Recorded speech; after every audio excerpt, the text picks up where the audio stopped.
We go. Good morning. This is the New York City Board of Standards and Appeals Public Review Session for March 9th, 2021. This is the 10 a.m. session. No public testimony is permitted during the review session. The first item up is Appeals Calendar, New Cases, item number 25, 2020, 78, and 79A. This is 90 and 92 Elm Street, Staten Island. It's a common law vestment. Okay, we have proof of service of initial application and of notice of hearing to officials. Community Board recommends approval with 3 opposed and 1 abstention. The statement of facts has some conflicting dates with respect to permitting, the permitting dates.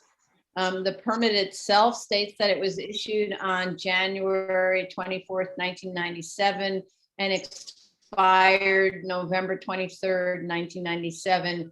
So please go back and fix the statement of facts so the dates are consistent throughout the document. I think we got an email from DOB saying that they didn't have time to give us so we don't yet have a letter from DOB stating the permit was validly issued. DOB asked for more time and we decided not to adjourn the case because there's other issues that are discussed on a vesting case. DOB approved plans are very difficult to read in the PDF form. So, and we do understand that that's kind of what they look like. So we need a translation of the zoning analysis and certification from the architect that the as-built condition R3 zoning, not that it complies with the drawings which were self-certified, but that it complies with R32 zoning. The architect just said the plans, the as-built complies with the plans. That's not adequate. For example, and so we can't read the zoning analysis. So maybe if they have a hard copy, they can read the zoning analysis and tell us what it says. And for example, the site plan shows no side yard on one side and depths of rear and front yards are illegible. So I don't know what the situation is.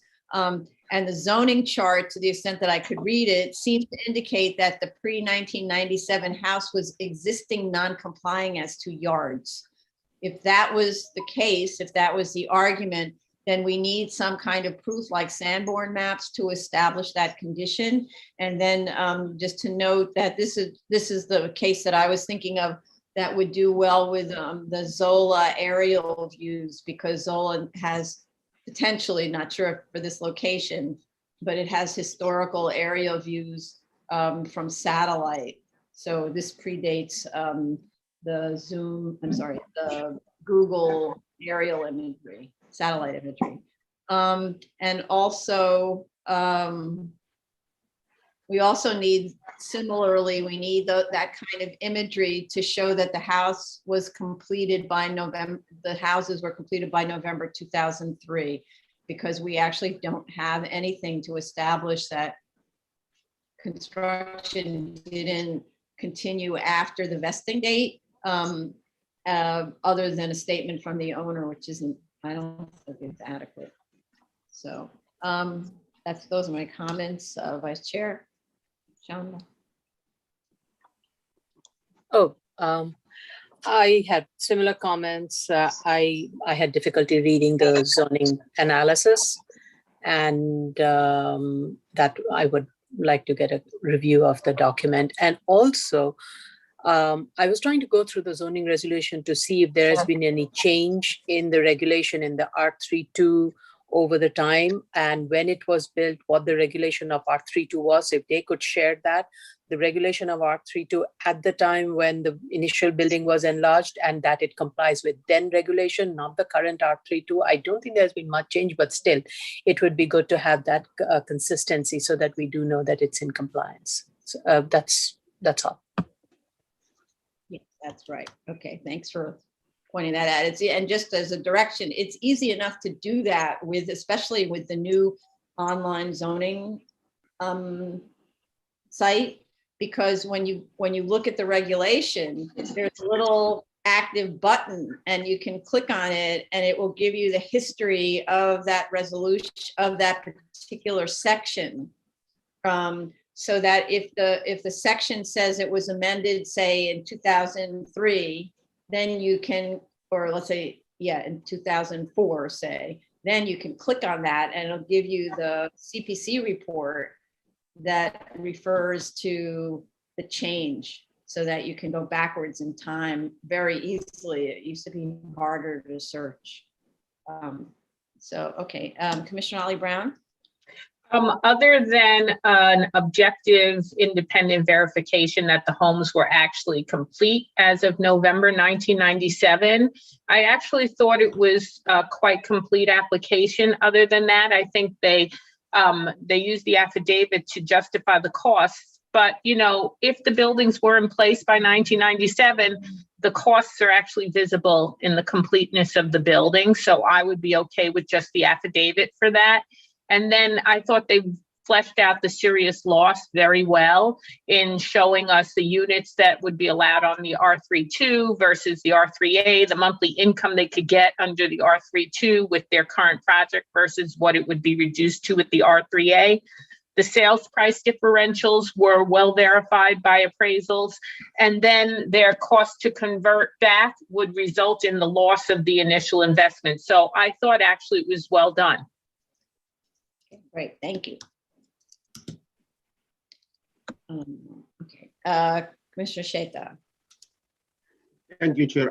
Other than what is said, I want to say that I did look at the site that's called Historic Aerials, and I went to like prior to November 23rd date, and I believe the house was there. That like the two houses side by side were there.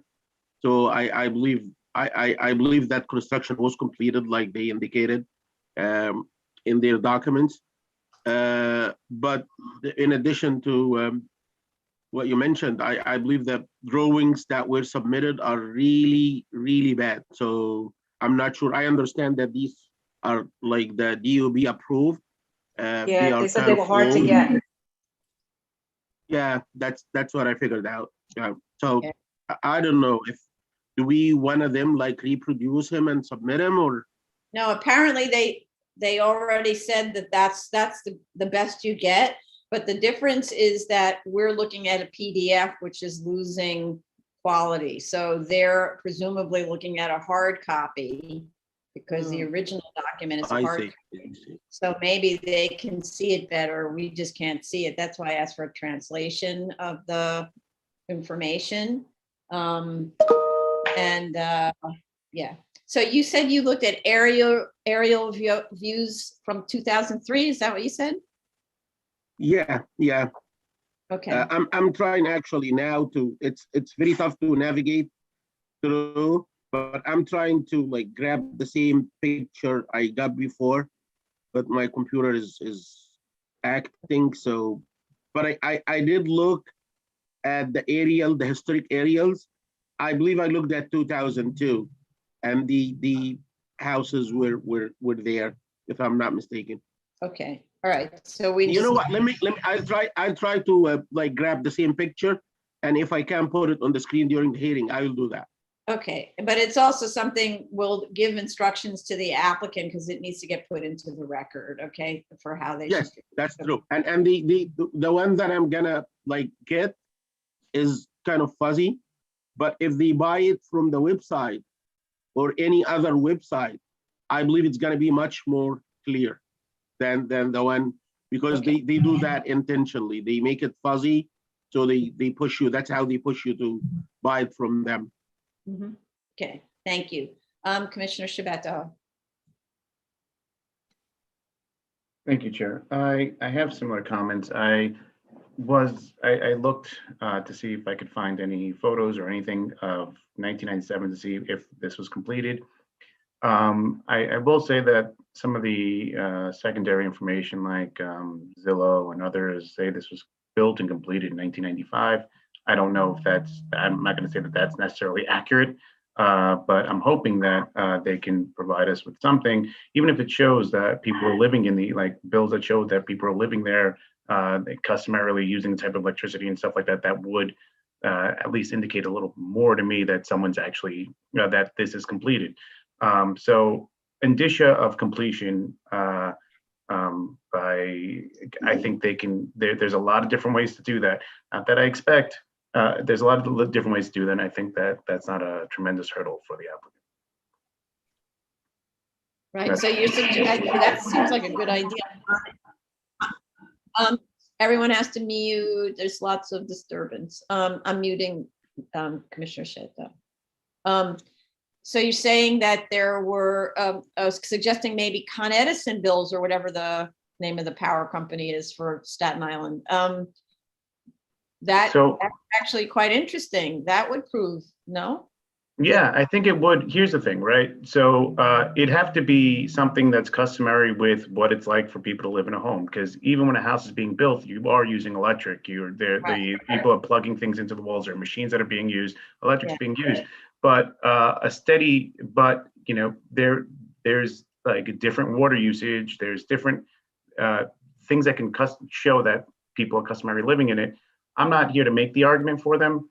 But if they can't come up with some photos or something, I believe that there is an other creative ways to show that this is inhabited, and inhabited would be completed.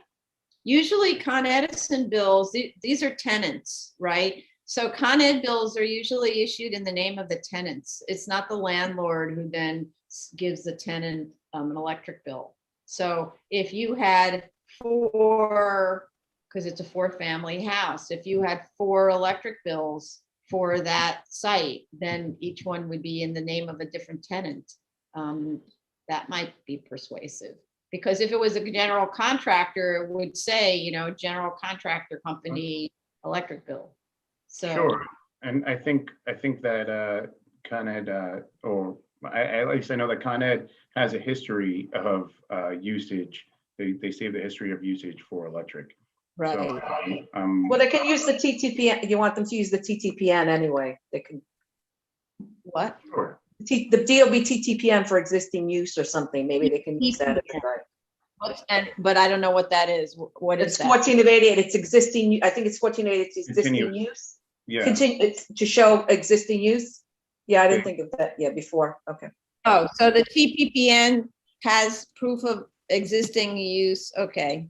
14 of 88. I think it's 14 of 88, isn't it?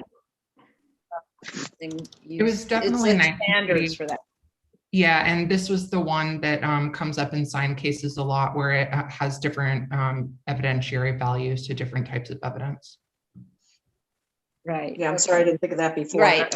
I think that'd be great for a guide. I think that'd be great for a guide. I don't think that we have to if it's on my recollection, as General Counsel stated, that we use that generally for sign cases, because it's for sign cases. So I think it'd be useful as a guide. But I still think that we can grant it enough value to jump over like the evidentiary value of it, Right. I agree.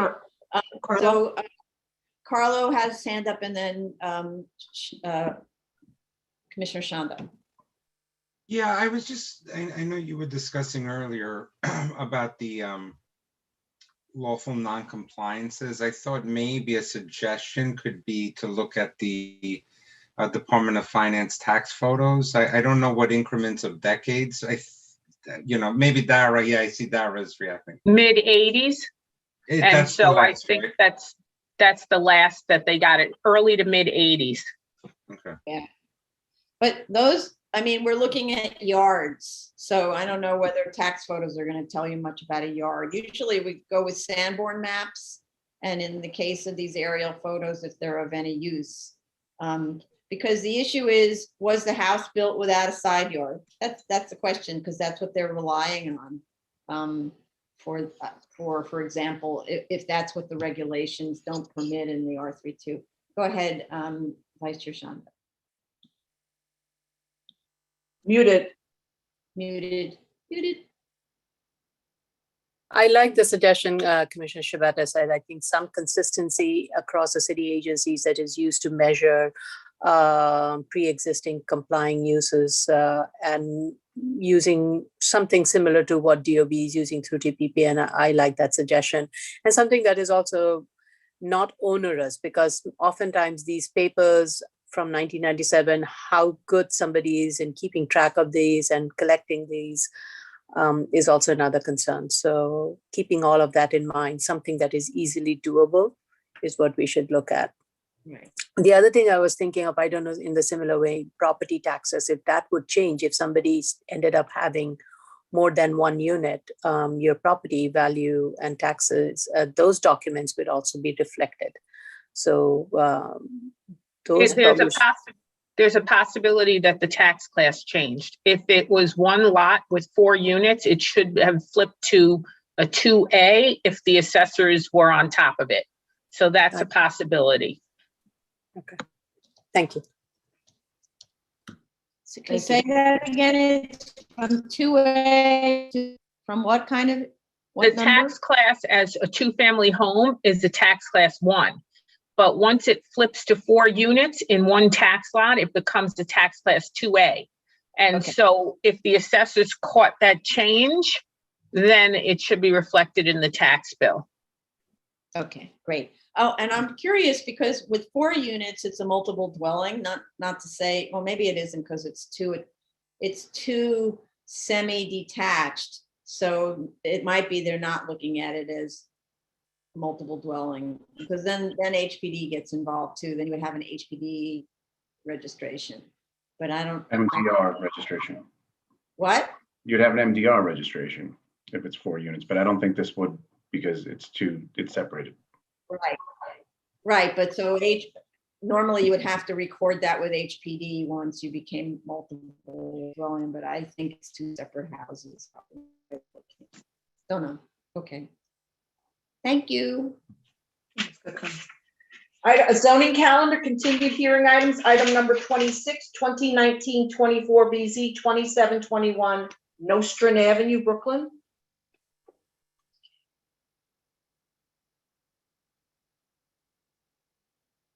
Sorry, just a second. All right. The ongoing saga. We have one very anguished letter from a neighbor to the rear who has suffered greatly from construction of the subject building.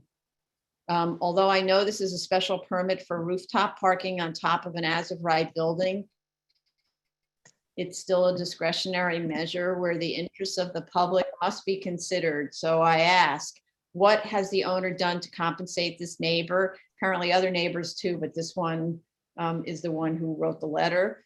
To compensate the neighbor and to repair the damage the construction has caused. This is reminding me of the vesting case we had for that hotel on 28th Street, where the hotel construction, which started off as of right and was a vesting case, right, caused enormous grief and damage to the neighbor. And so we actually brought in the best squad and so on, so that there would be follow-up, and it ended up working out much better for the neighbors. So in this situation, I expect to see from the owner more than an effort, an actual curing of the damage to the neighbor, and compensation for whatever damage was done. So it's not acceptable that they're already apparently bad neighbors, and this is just adding further to that fire. Also, I ask, because it's the same anguished letter, I ask how this proposal will, how will this proposal mitigate against the use of the street to rearrange their cars and block traffic? That's one of the things that we know is happening. And we've gotten no proposals or discussion about this from the applicant. The only thing they said is we're going to take customer cars off the street. And that's the cause of the traffic, when apparently the cause of the traffic is actually the use of the street system to park display cars and to unload from the flatbed trucks.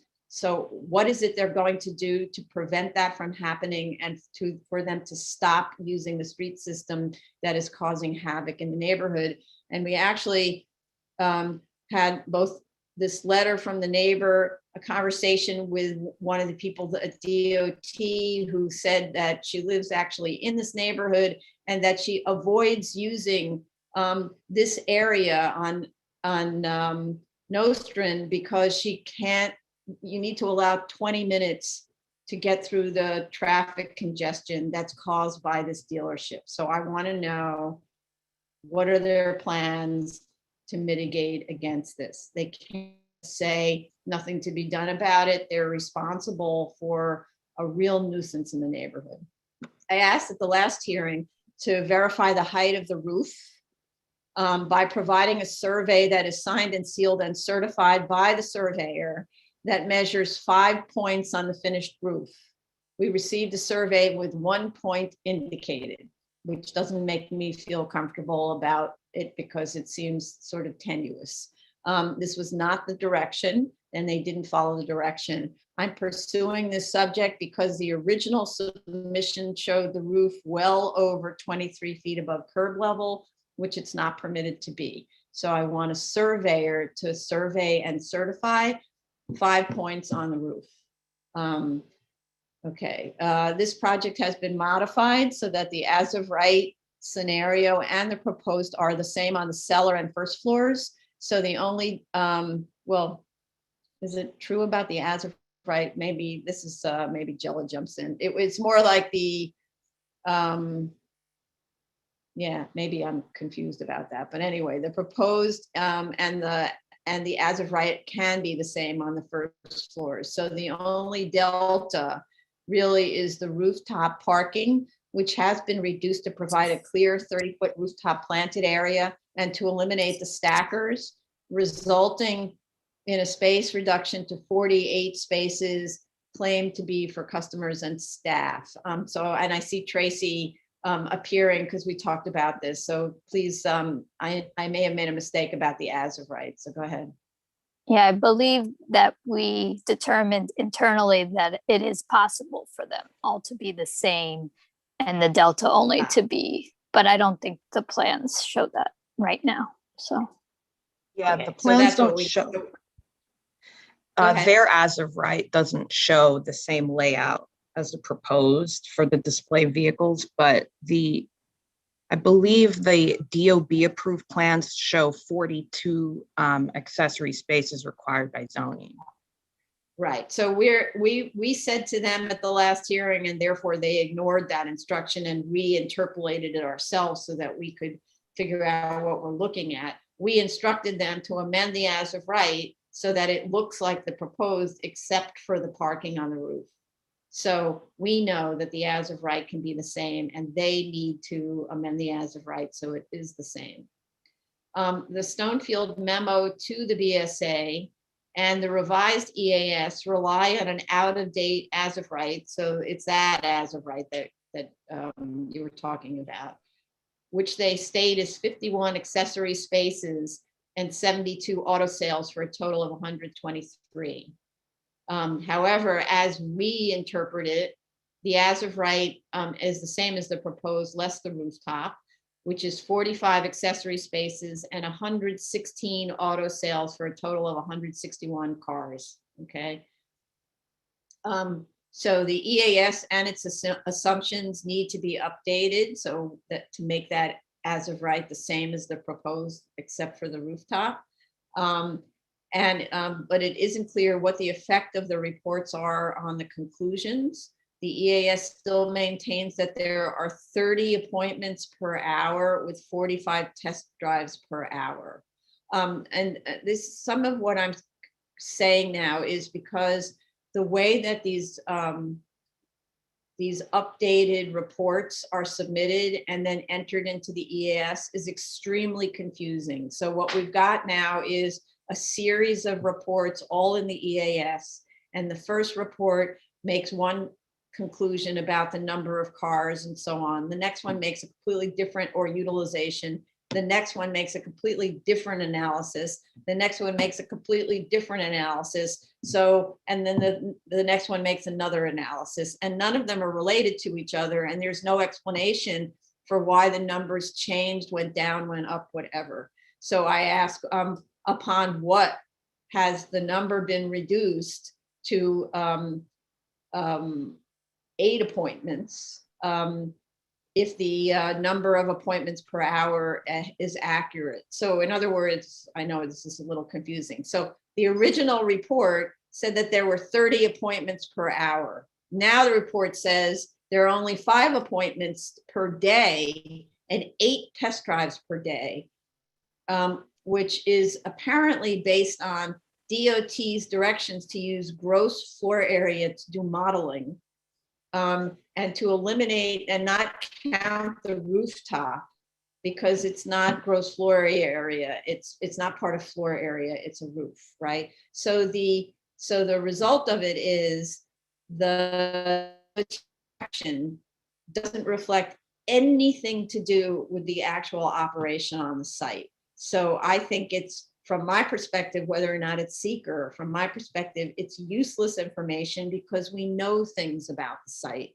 So, and I'm becoming very confused by this conflicting data that's really all over the place and doesn't justify the changes or doesn't justify the submission in light of what's known about the operation of the site.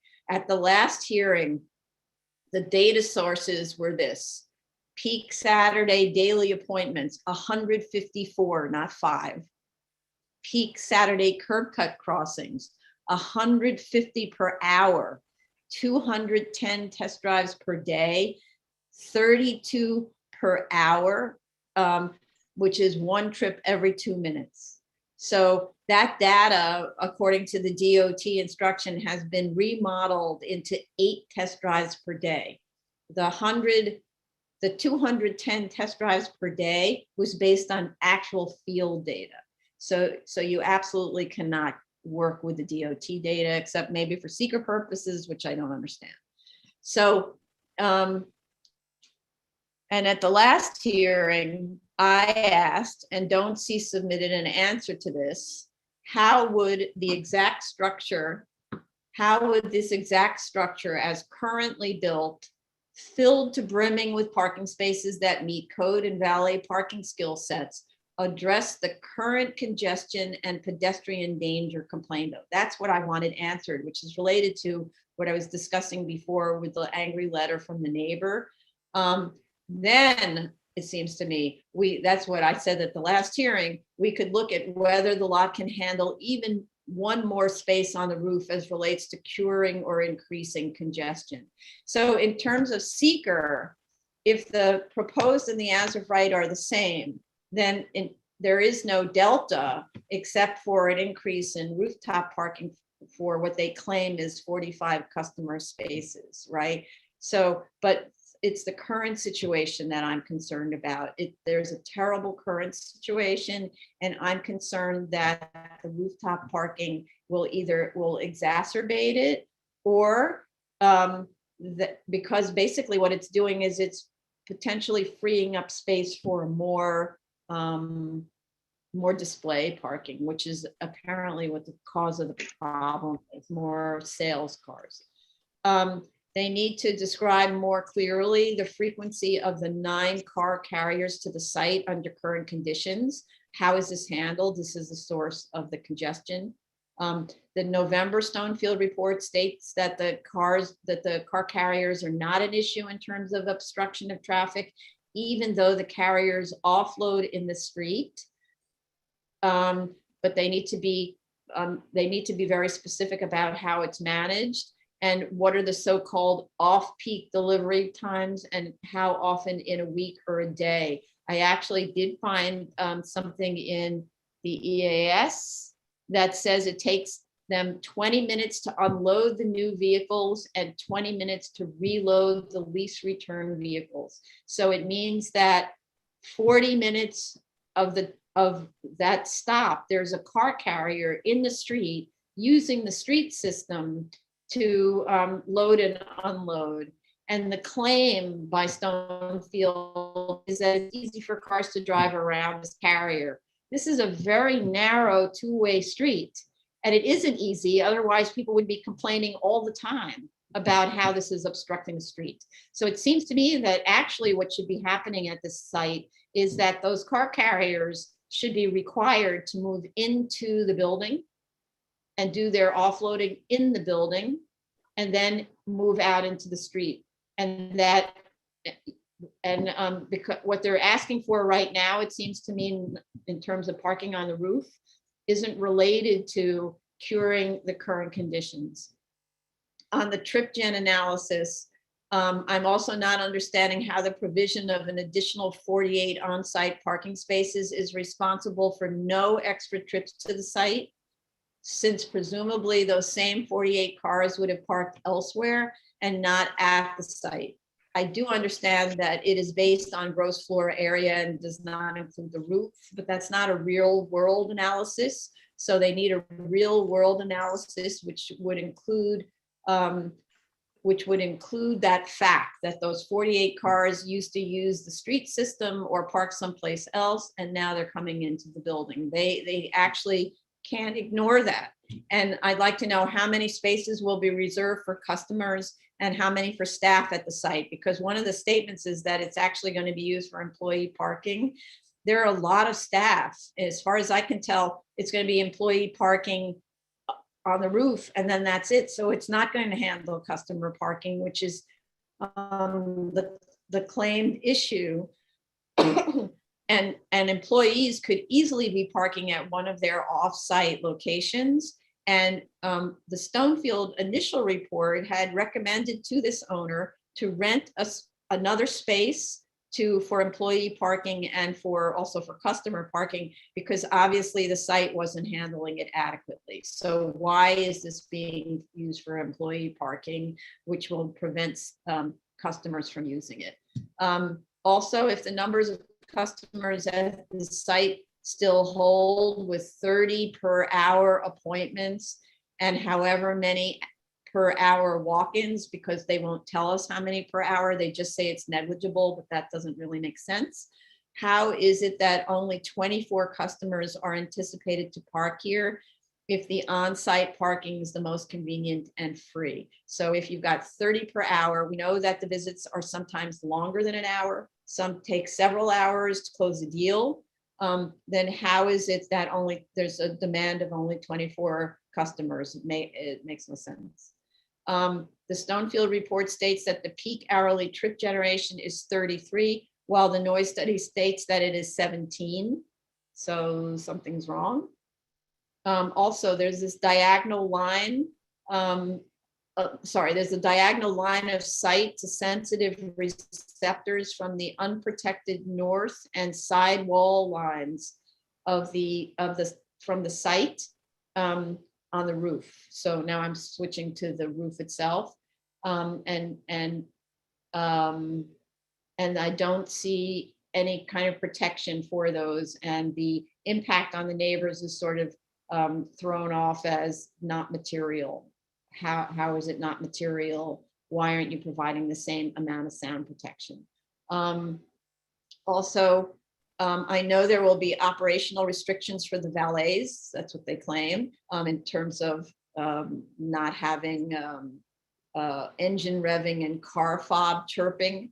But shouldn't the study look at the worst case scenario of engine revving and car fob chirping, just in case the valets don't follow the operational restrictions, which is most likely?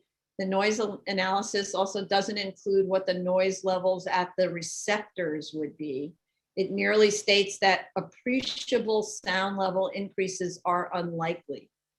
It also doesn't factor in the effect of the 10-foot acoustical barrier and come to a conclusion.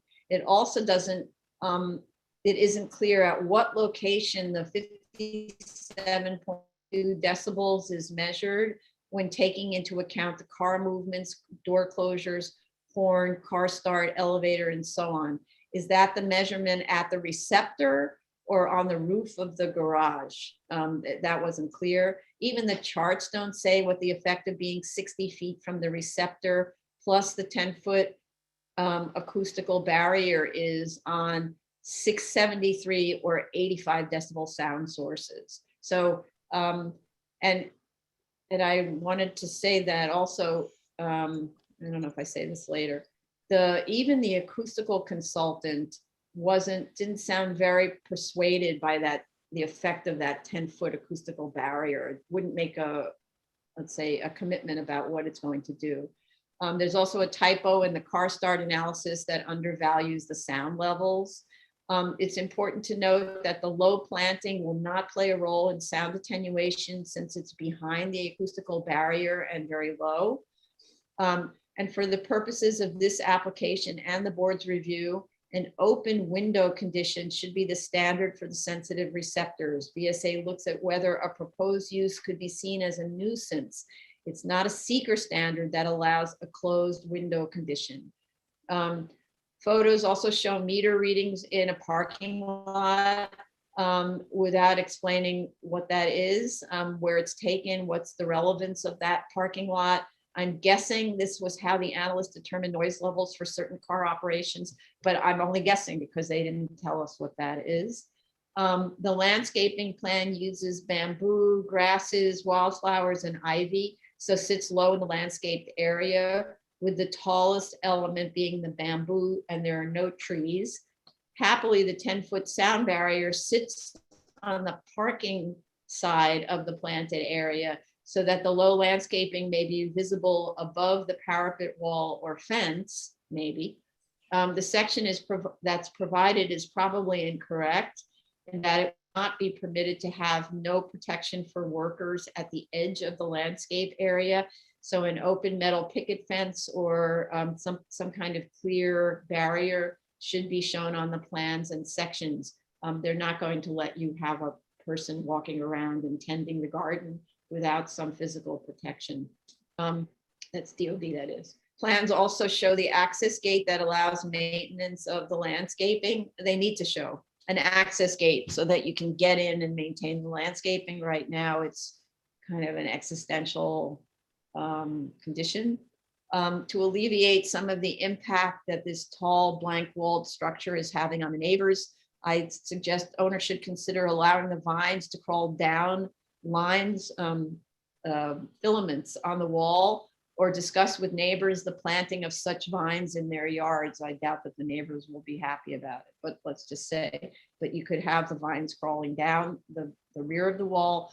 We had success with this exact approach on another parking garage in 2019, and the community was actually very pleased. That turned out to be a really great project because that parking garage worked with the community as opposed to being disdainful of the community like this one.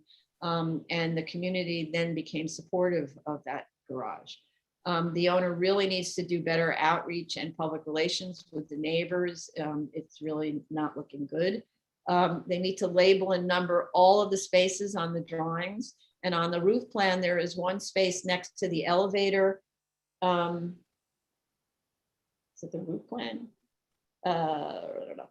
One space next to maybe that's the cellar plan. Now I've forgotten which one this is.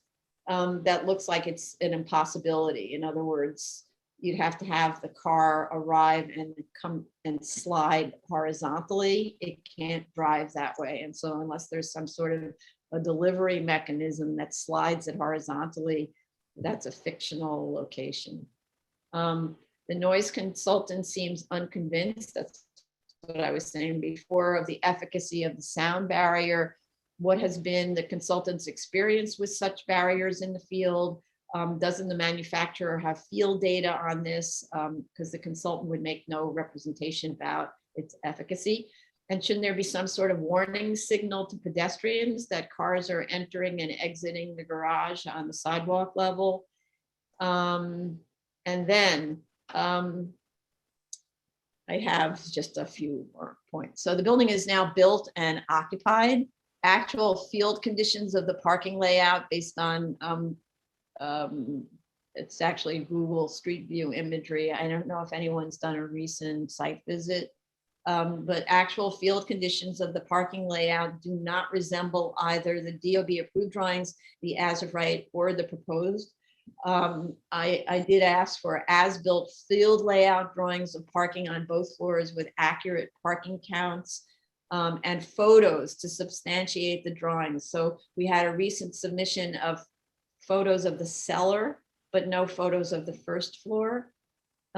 Yeah, Jello. Go ahead.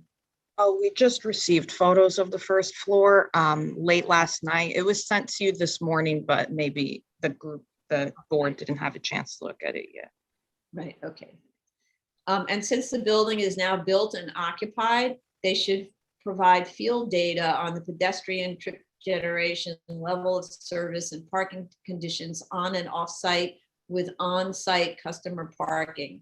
It shouldn't need to be modeled. The as of right is the building that's in place. So actually the as-built conditions are the as of right. And that data needs to be compared to the projections with the rooftop parking. And the as of right becomes the actual field conditions described in my first statement, and number of parkings in the as-built versus the proposed must be the same as the actual field conditions, except for the 48 spaces on the roof. And then ultimately a restrictive declaration would be required to restrict the use of those parking spaces on the roof to customers. I'm not persuaded that they should be employee parking spaces. So sorry, this has been a rough case for me. Okay, so Vice Chair Shonda. Thanks. I think as I've been reviewing this case, something that I've been very cognizant of and mindful of is what is this action that is before us? What is there as of right? And what is the additional use what is the additional action for which the applicant is before us for a special permit? So as I understand it, and as the zoning allows it, on this site, this is a zoned C22, which allows use group 9, which is and one of the use group 9 uses is automobile retail showrooms and sales. So the current operation that is there, it is there as of right. So the auto sales room is there as of right. It can conduct its business as of right. The question is, what is it going to do with the additional request that it's before us that would improve its current operation and the issues that it is having in the neighborhood and the impact that is causing to the neighborhood. And I think over the many hearings, we may have lost some of the, we keep focusing on different matters. So sometimes the complete picture is not always presented by all of us, including the applicant. So I think it would be helpful to have that complete picture.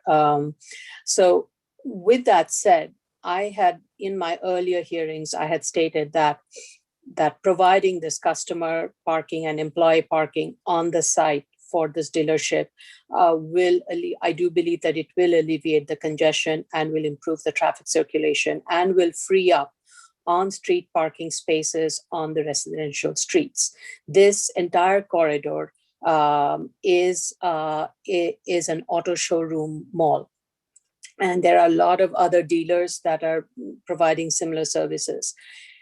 But this is the first one that is going to provide parking for its customers so that it can reduce the time the customer takes looking for a parking spaces, same thing for its employee looking for a parking spaces, and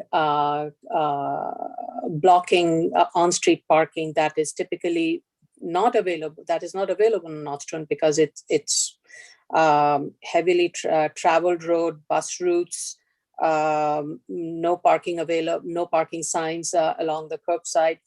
So people end up looking for parking along the side streets, which are primarily residential streets. So this will alleviate that issue and it will reduce that pressure on the residential street. With that said, the question is, what is before us? So what's before us is a rooftop parking. And the applicant had initially proposed a certain number. Now then it increased it. And I'm satisfied to see that the applicant has reduced that number. of rooftop parking. It has eliminated stackers from the rooftop. I'm very satisfied to see that. It has increased, the applicant is proposing to widen the buffer, the landscape buffering to 30 feet. We had at the last hearing asked that the applicant provide a letter from a structural engineer of record confirming that the proposed landscaping and the planter plan can be sustained by the as-built structure. The engineer of record has provided such a letter and confirmed it. So it's the engineer of record that is liable should anything go wrong. To ensure the also the board has always asked whenever we now ask for landscaping, especially landscaping of this complex nature, we have always asked applicants to bring in a landscape architect to make sure the design, the structure, all the details are done in a way that would work and not have it done by a non-landscaping engineer. So I'm satisfied to see that the applicant has brought in a landscape engineer who has the experience of building rooftop landscaping and has provided, in the most recent iteration, has provided the details of the kind of rooftop landscaping that would be similar to what is being proposed here: landscaping on top of a garage, landscaping next to residential buildings, and many of them are in New York City area. So the weather-wise, temperature-wise, construction typology, whatever you want to call it, is very similar. So I'm satisfied with that. I just want to make sure that the rooftop landscaping, for it to be effective, all the details that is necessary to make it successful and make it work effectively without causing any structural damage or without the landscaping becoming wasted land, that they provide all the necessary details and all those evidences. And it is also recorded into through our submissions, through our decks and other things. That way it commits the owner to build it according to what the landscape architect has very specifically specified. All the details, engineering details, everything should be incorporated in that. Similarly, we should have a restrictive deck to ensure that the maintenance of these featured elements are there in terms, including the operational plan, the vehicle circulation plan, the maintenance and safety of the site. All of those should be included in the restrictive deck, and ensure that the structure of the roof is maintained to sustain the landscaping. And that also should be very clearly recorded and committed to. I am going to rely on my sister agencies, DOT and DEP, to give us the green light on whether all the analysis and all the review that has been done in terms of the circulation, traffic analysis, noise, meets their requirement. We have asked them to review it, and I'm waiting for them. I understand why DOT is saying that the as of right and the proposed is similar, and if that is their practice with all other similar kind of cases, I think what we saw was a worst case review to what DOT is saying. No, that's not the worst case. This is how we review it. But if the analysis at the end, in terms of the traffic flow at the street level, traffic circulation at the street level gets improved because you have more vehicles that are, instead of looking for parking on the side street, is directly going into the customer parking area or in the employee parking area, and it frees up the traffic flow. That's what DOT should be looking at, and I'm hope is looking at, and gives us that feedback. The revised plan improves and simplifies the customer parking flow. What I like is that now the customers will go all the way to the cellar. And from there, the valet will take the car, will park either in the cellar customer parking area, or the flow over will go to the rooftop parking area, similarly for the employee parking. I though have some questions with regards to the signage and the striping for the safety measures that are being proposed at the entrance. That is, according to the written statement, 10 reservoir spaces will be provided on the ramp plus 4, I think, in the cellar, the drop-off area for the valet. So I would like the applicant to provide, indicate those 10 reservoir spaces in the on the ramp. Also, on the plan, indicate the pickup space, and plan 1-400.00. The signage and the striping is a little bit confusing. It can be cleaned up and simplified to make sure to show where the pedestrian walkway is along the ramp and along the valet pickup when the customer is ready to leave. Where will the customer wait to pick up the vehicle? And the proposed 42-inch high roof lighting. That so that's the part, and I like the 42-inch roof lighting that is being proposed, because that will have no impact on the neighboring residential, especially also that it is set 30 feet back from the property line, and then there is a 10-foot high acoustical barrier wall, so there will be no light spread issues. So with all of that, I think the parking on the roof will cure the current condition. And apart from these few minor changes from my end, I'm satisfied with this application. Okay, thank you. Commissioner Otley Brown? I feel similarly. I feel that the building and the use is as of right and already in operation, and therefore the business has already been increased in size. So really what remains is what to do with the increased traffic volume due to the larger business, and putting it on the roof makes sense. Getting it off of the street makes sense. And so that I'm wholly supportive of that, especially since now they've actually increased the landscape buffer to 30 feet wide.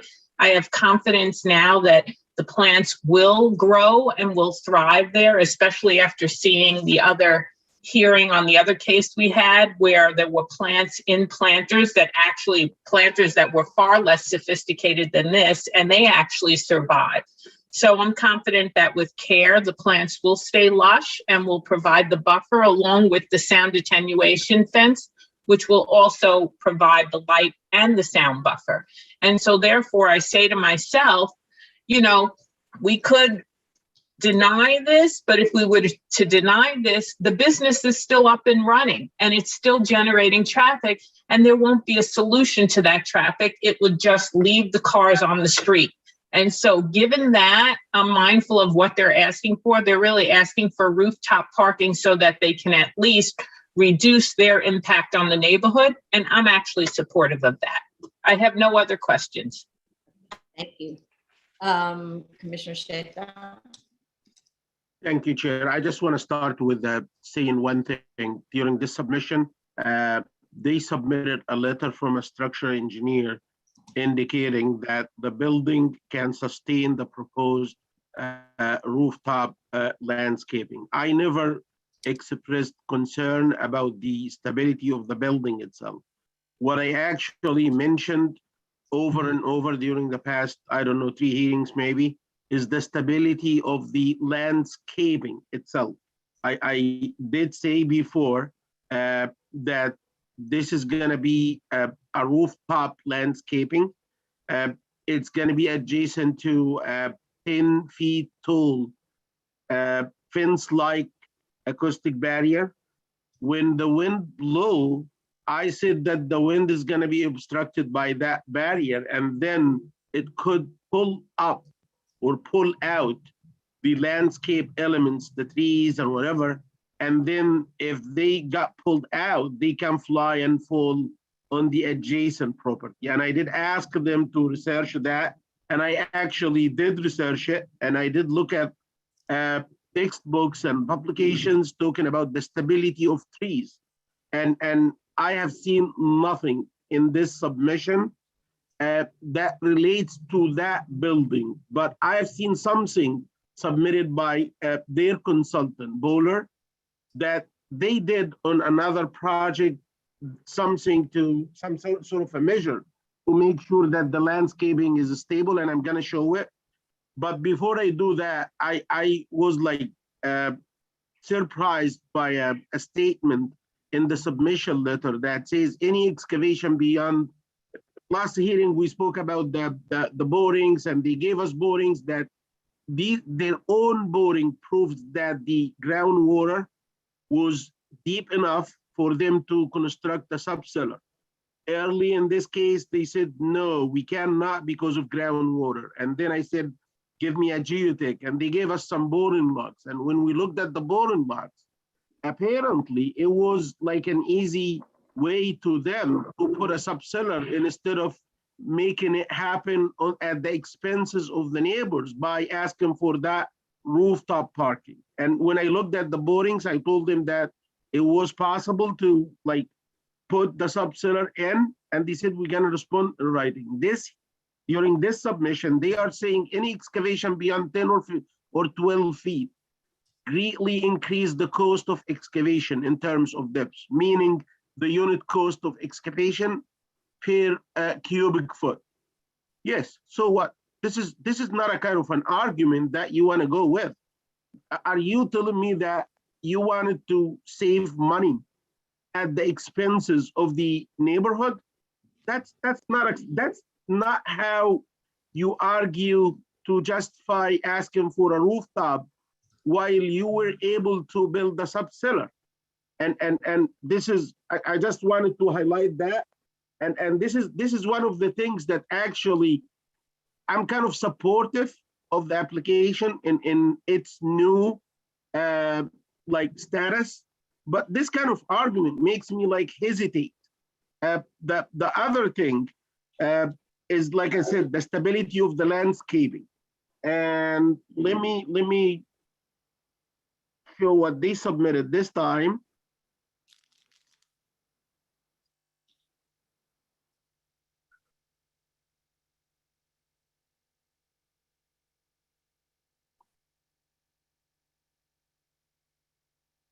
Yeah.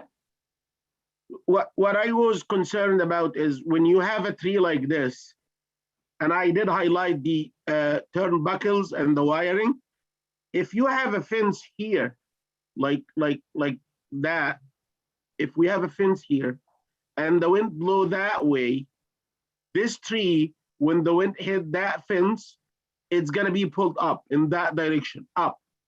So what I did ask them to do is to research what kind of trees they're gonna put, what is the impact of the wind on this tree, and how much uplift, and whether the 3 feet or 4 feet of dirt or lightweight soil or whatever is gonna be enough to stabilize this tree in place. And I knew the answer from the beginning. It's not, because that wind at that rooftop, when obstructed by that fence, is gonna be significant. The wind load, the uplift load is gonna be significant. And the answer I was looking for is to tie down the trees that they're gonna put into the floor slab of the roof using this kind of restraining.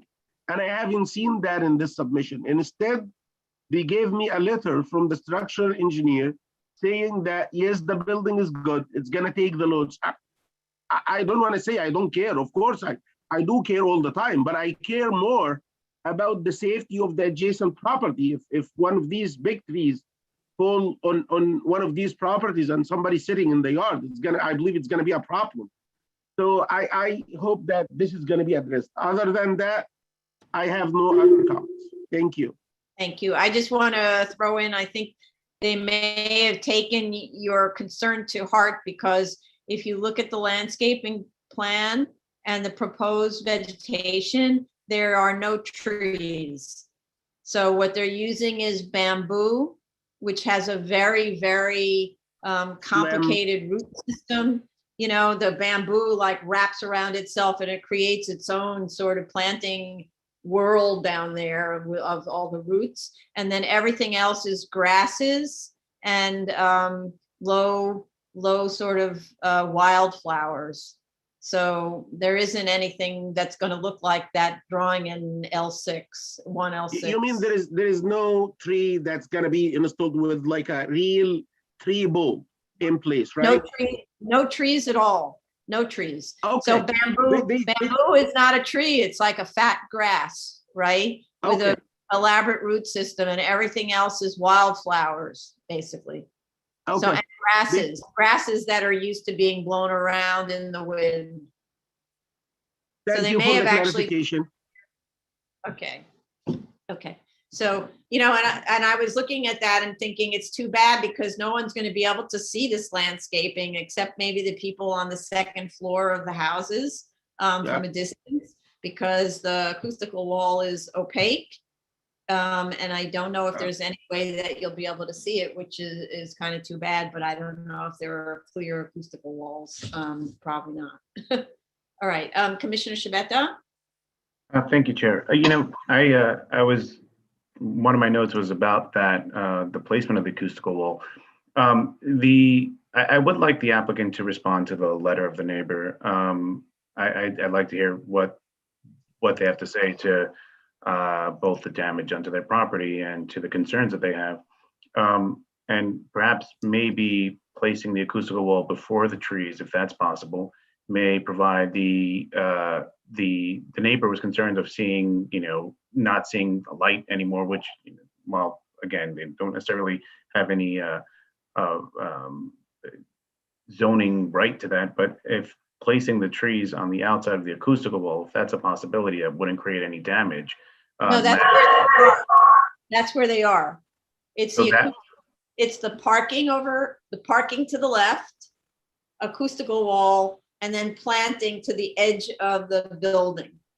So So that that the might- neighbors will see, you know, low grasses. That's what I was talking about. It's not going to be trees. They're going to be kind of low grasses and stuff. So, and vines. So they'll, if it's possible to see it from that angle, that's what they would see. It's not the acoustical wall. Oh, so I think that might be that might provide at least some relief to the neighbors in the rear. Look, I understand the reality of the situation. They have expanded. There's a need for this parking. I just want to ensure that they remain good neighbors. And of course, you requested further clarity in the EAS. I support that. Thank you. Okay, yeah, I mean, for me, the underlying theme about everything and what I was going on and on about is the concern to the neighbors. And I know that the only request here is for the rooftop parking, but it is a situation where we can't seem to get any kind of commitment to improve their operations or to respond to the neighbors. And here we are. And sometimes the BSA is effective in handling things that are not otherwise being handled. So it's kind of to frankly, take advantage of that position. And also because it's a discretionary action, they need something from us. So they should be giving something in exchange, which is to take better care of their community. So, okay, thank you, everyone. Next item is 2019 173BZ, 18701 Hillside Avenue, Queens. Oops. This one, I need to defer to Vice Chair Shanda for this. So take it away. Are you recusing yourself or you're just deferring?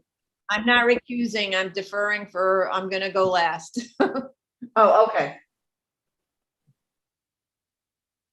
Just give me a second. Let me open the file.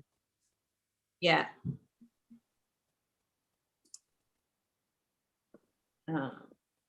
Oh, what happened? Sorry. I'm sorry. I wasn't prepared totally for Well, we could to go to the spring next. to action. Yeah, well, because it's not opening. Why is it not opening? Oh, I see, it's not. I'll go to Commissioner. Yeah, sorry, my file is not open. Do you want to go to me? Yeah, sure. So they've completely redesigned the station. It'll be a Bola Market with the Tim Hortons. The building is 3,570 square feet with a 1,918 square foot selling area.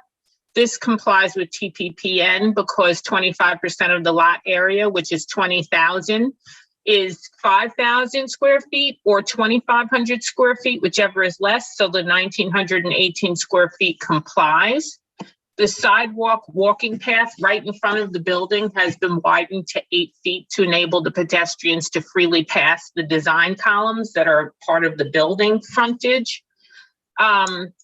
The trash enclosure was relocated to the northwest corner of the site. It will have brick walls, corrugated metal roof, and steel doors. However, it is still along the residential lot line, which is problematic.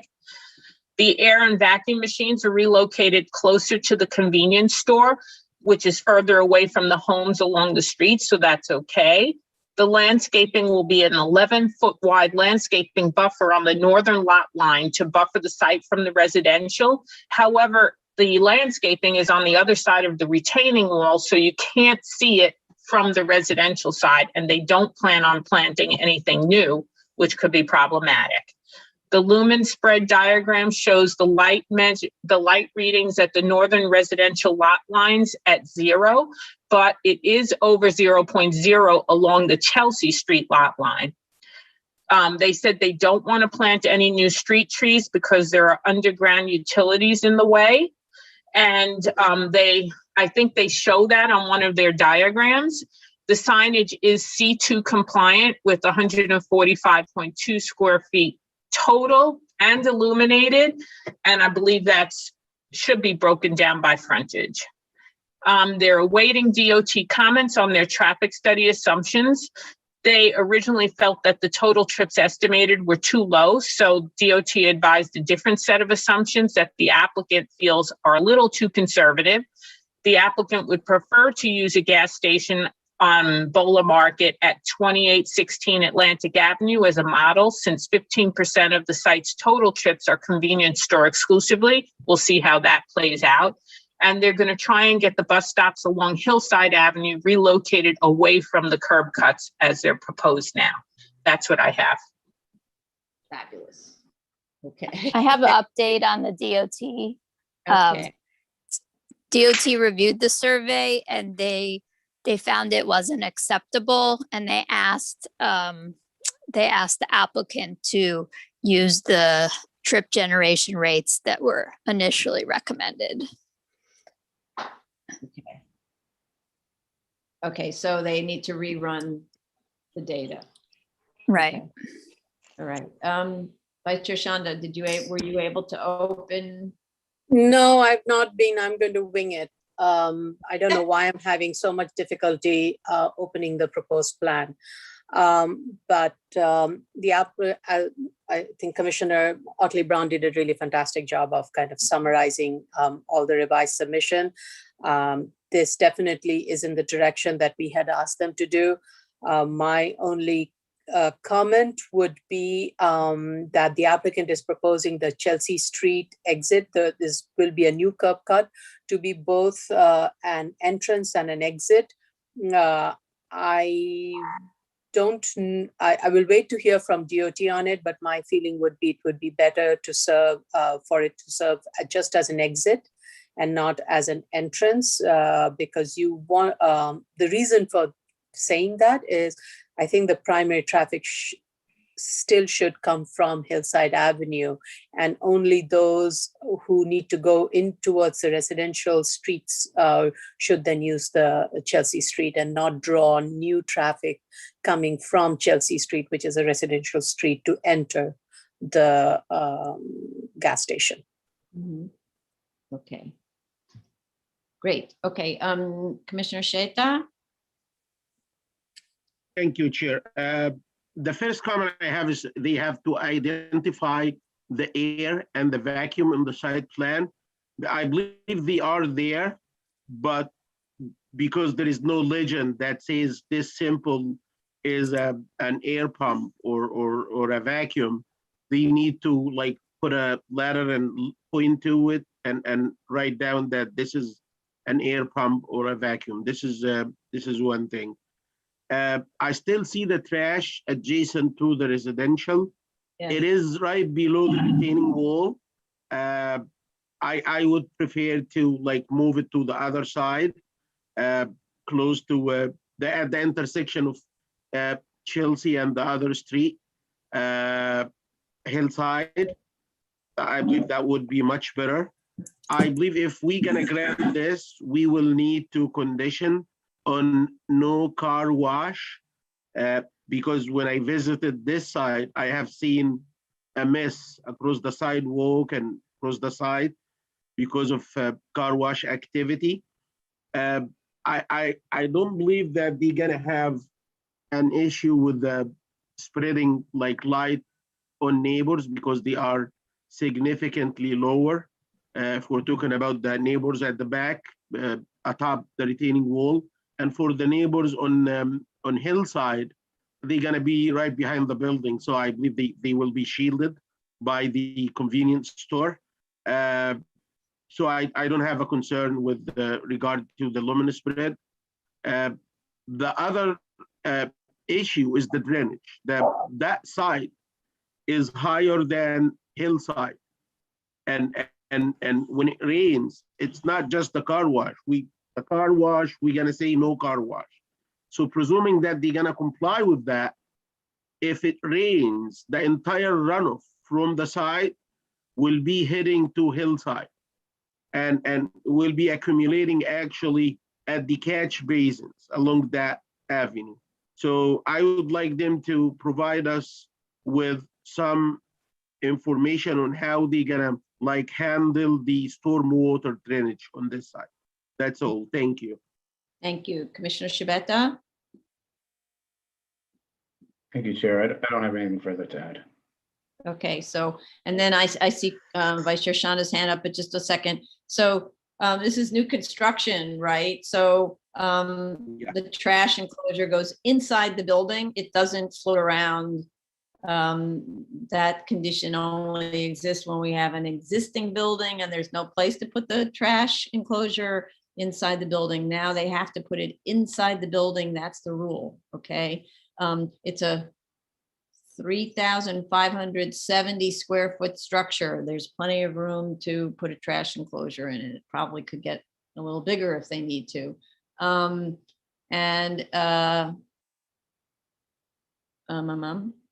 Okay, but I think it's so much better that now that's what we told them to do, to flip the building to the other side. It's more typical of what we see with this.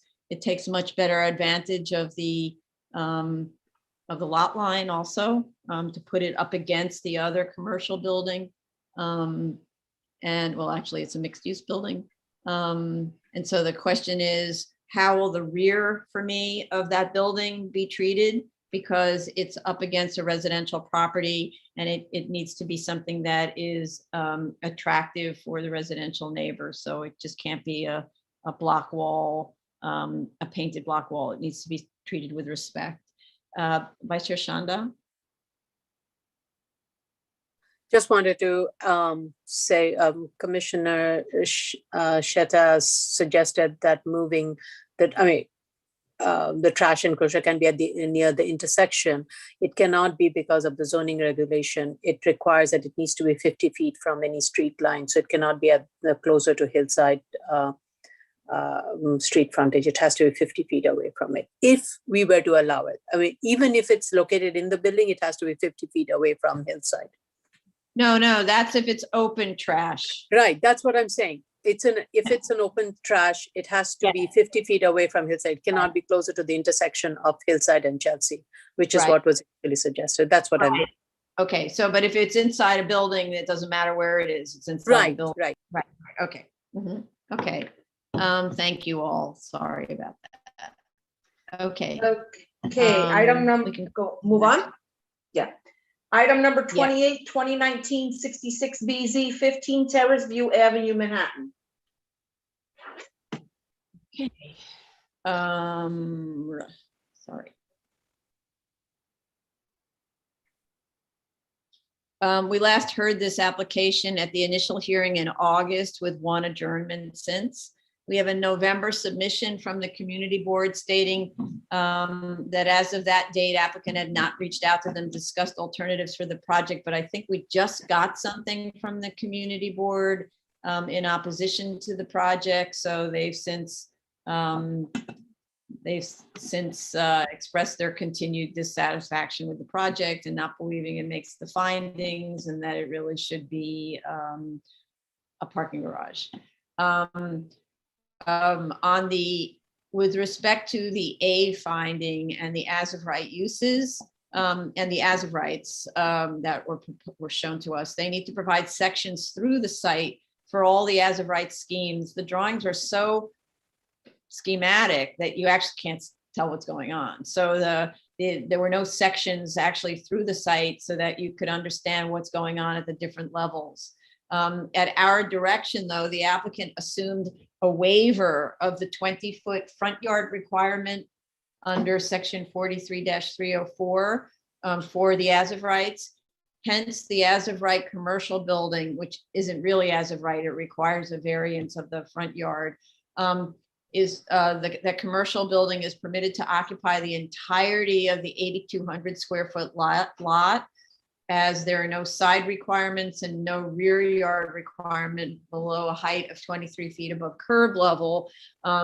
As a result, so I actually don't understand then why the floor plate is only 7,336 gross square feet if you could occupy the entire site and you're not required to have yards.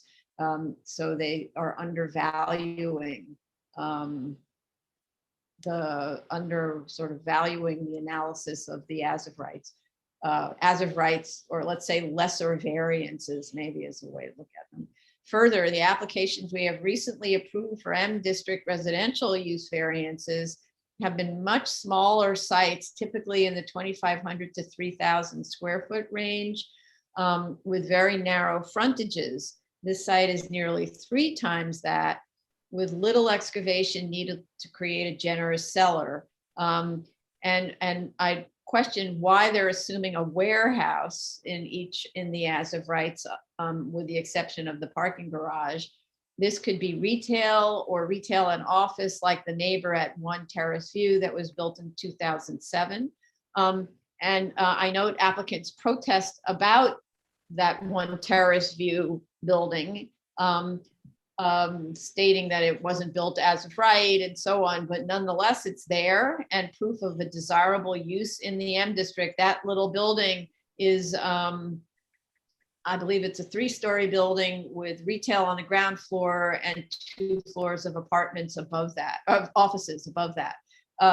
So if we were to take into account actual ownership conditions, which is what was part of the protest by the applicant, we shouldn't be considering that One Terrace View building built not as of right because it didn't follow the setback requirement, which I actually, the project was self-certified by the architect, and I completely understand how the architect missed that front yard setback, because you really have to look for it in the M district to learn that this is that the site borders the district boundary line, and therefore there's a 20-foot setback. So though it is definitely non-complying, it seems like it was probably an honest mistake, but nonetheless, it's true that it should have had the 20-foot setback. Nonetheless, the other protest by the applicant is that we don't know about the actual ownership conditions. And so I want them to be very cautious when they bring up a subject like that, because it could be bringing up a subject that is directly against interest. So if we were to take into account actual ownership conditions in our variance applications, as is suggested in the statement of facts, even fewer sites would qualify for variances, since market values would need to be adjusted to reflect inheritance, foreclosure sales, or the extreme markdowns associated with purchasing a site that is difficult to develop.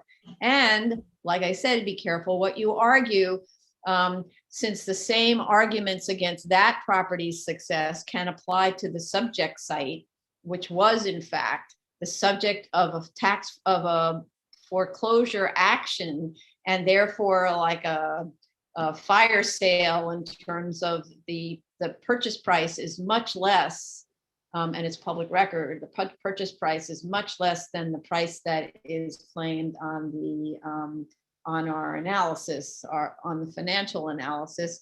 And in addition to which, the other protest that they made was that you don't know whether the developer is also the contractor. We don't know that here either. Very many of our applications for variances, the developer is the contractor. So we don't know that.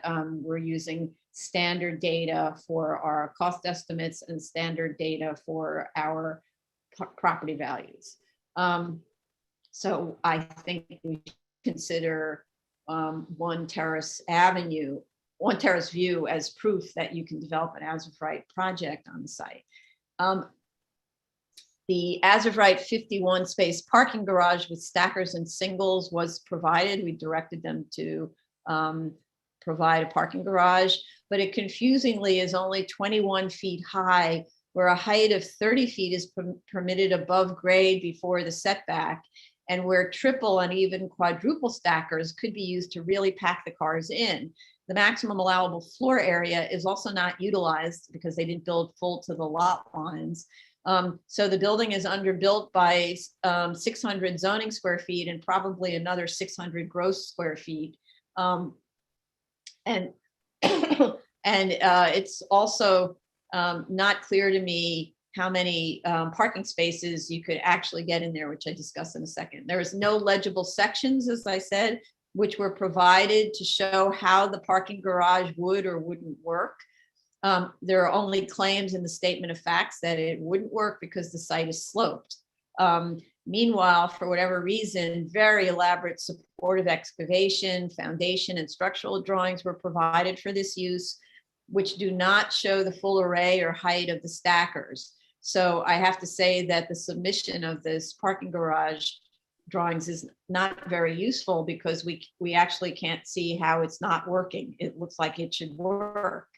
A parking feasibility study was also provided that relies on that same incomplete architectural analysis and claims that the parking system will be inefficient. But frankly, these arguments all depend on what is trying to be proven by whom.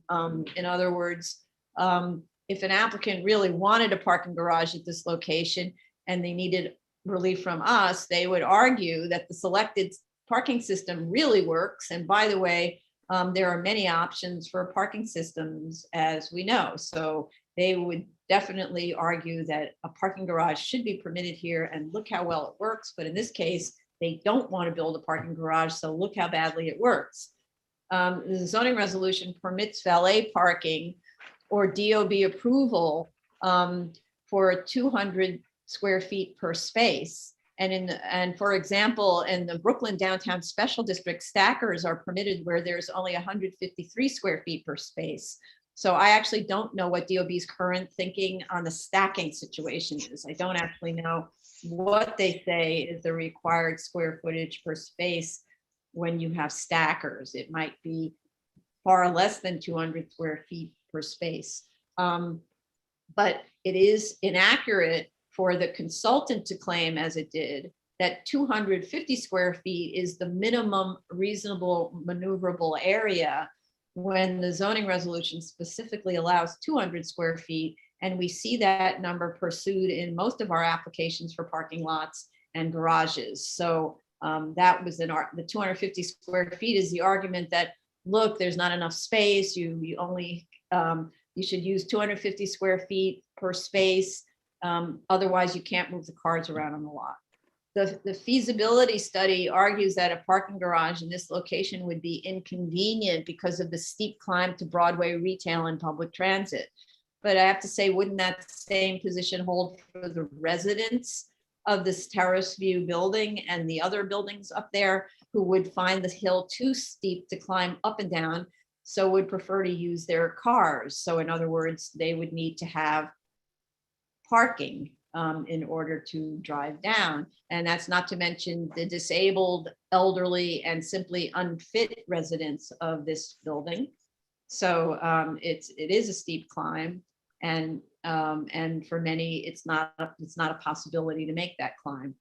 And as to convenience for those people, for the people who might live on this site, the convenience for them to the parking garages in the area, the map shows those parking garages to be extremely inconvenient for those on Marble Hill, with very steep circuitous routes to get to those garages on foot. And as to the availability in each of the garages cited, I'd like to understand what question was posed to the attendants and at what time of the day and week, where the attendant said, oh, we have 45 spaces left or 100 spaces left. Well, what was the question was, how many spaces do you have left today? Or what's your average vacancy rate, and so on. And that's the other thing. Are the spaces always available, or does it depend on what time we're talking? There wasn't any kind of analysis done like that. And it, of course, this study was done in January. And so during COVID, when arguably fewer people are even leaving their homes, so that you don't actually need as much parking. But I also do appreciate, even after that study, that the analysis takes a conservative approach and assumes 100% car utilization by the occupants of the proposed building. So at least they don't say that, only 75% of the people will have cars. They're saying 100% of the people will have cars. So, but in terms of, I'm sorry. So the utilization also has to do with how many people in the area have cars and how many people would use the parking garage. So, so I would have to say, wouldn't the income results be better if there were more spaces provided in a maxed out site? So instead of 51 parking spaces, there were as many as you could squash into that building. Then at least they couldn't argue that the parking garage is small for a parking garage, or that they can't make adequate income because there aren't enough spaces. So, and then I also have to ask, why aren't we seeing an automated garage being proposed that requires fewer staff? And in fact, and the argument about staff is a little confusing. All commercial parking garages have staff, have valet. And when they're open 24 hours, they're open 24 hours. They don't have to be open 24 hours, but when they are, they have 24-hour staff. I'm also wondering why, if the garage would be a convenience for those on Marble Hill and the Kennedy School, why they picked the low end of parking rates to analyze this project. So it's the actual bottom end of parking rates. Meanwhile, this could be very convenient for the people who live up on this hill and for the Kennedy School that accesses this street from a bridge.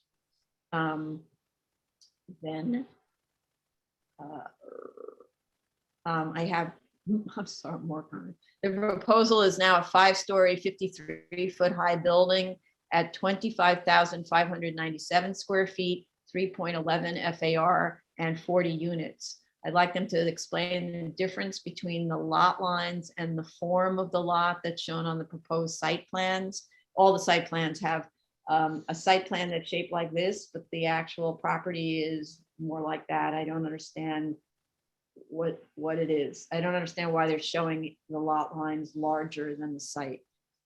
There's a series of helpful area study maps that show the connection between the scope of the ask and the immediate area Marble Hill buildings in terms of height, number of units, and parking. And note that the buildings that do provide parking on the hill, they managed, and I note that the buildings that do provide parking on the hill managed to fit the parking into their 3 to 6 stories, including the recently completed, or let's say 2001 completed 4-story, 8-unit building at 169 Terrace View, and the 2002 4-family 3-story building at 163 West 228th Street. further, all of the 2 to 3 families on the other side of the street have parking.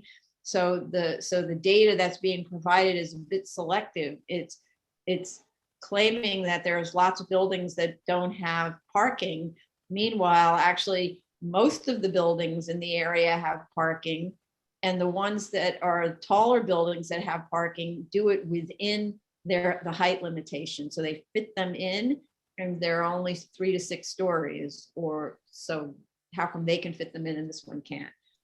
But I also have to ask, why a 5-story, 3.1 FAR building without parking, with a 20-foot rear yard instead of 30, with 64% lot coverage, where 55% lot coverage is the maximum in the district, 55 to 60%, depending on whether you're in an R5 or an R6, and no front setbacks. Why is that considered the minimum variance when all of the other residential buildings on the block are 3 to 4 stories, and in an R5 zoning district, which limits the building height to 40 feet? And there's just a strip of R6 where you get 2.2 FAR maximum. So for instance, in the R6 district, 50% of the units should be provided with parking. In the R5, which is the predominant district in the area, 85% of the units need to be provided with parking. So, and the FAR for an R6 is 2.2, and the FAR for an R5 is 1.25. So isn't 3.1 putting this project in a far better position than all the neighbors in all of Marble Hill? So if the reason for the waiver is the front yard setback, which we've already, let's say, established is the problem, then and if there's an argument that the site is not the right configuration for commercial use, which I'm not really sure is established, then shouldn't the ask be for residential that's an R5 zoning district? And then that's it, because that's a use waiver, which is a huge waiver, right? And then I say similar, they should have provided similar area maps for the open space and the yards if they're making an argument about reduction of the requirements for open space and yards. And all of this, assuming an A finding is met, they need to provide details on the sidewalls. The exposed sidewalls cannot be blank. They can even have windows, since they're being shown as not being lot line. And this building is going to be seen from all around the neighborhood. It needs to be respectful of it. And they need to provide renderings from all of the views. On the comps for warehouse rentals, the photos for Morris and Creston show residential development, so that seems to be a mistake.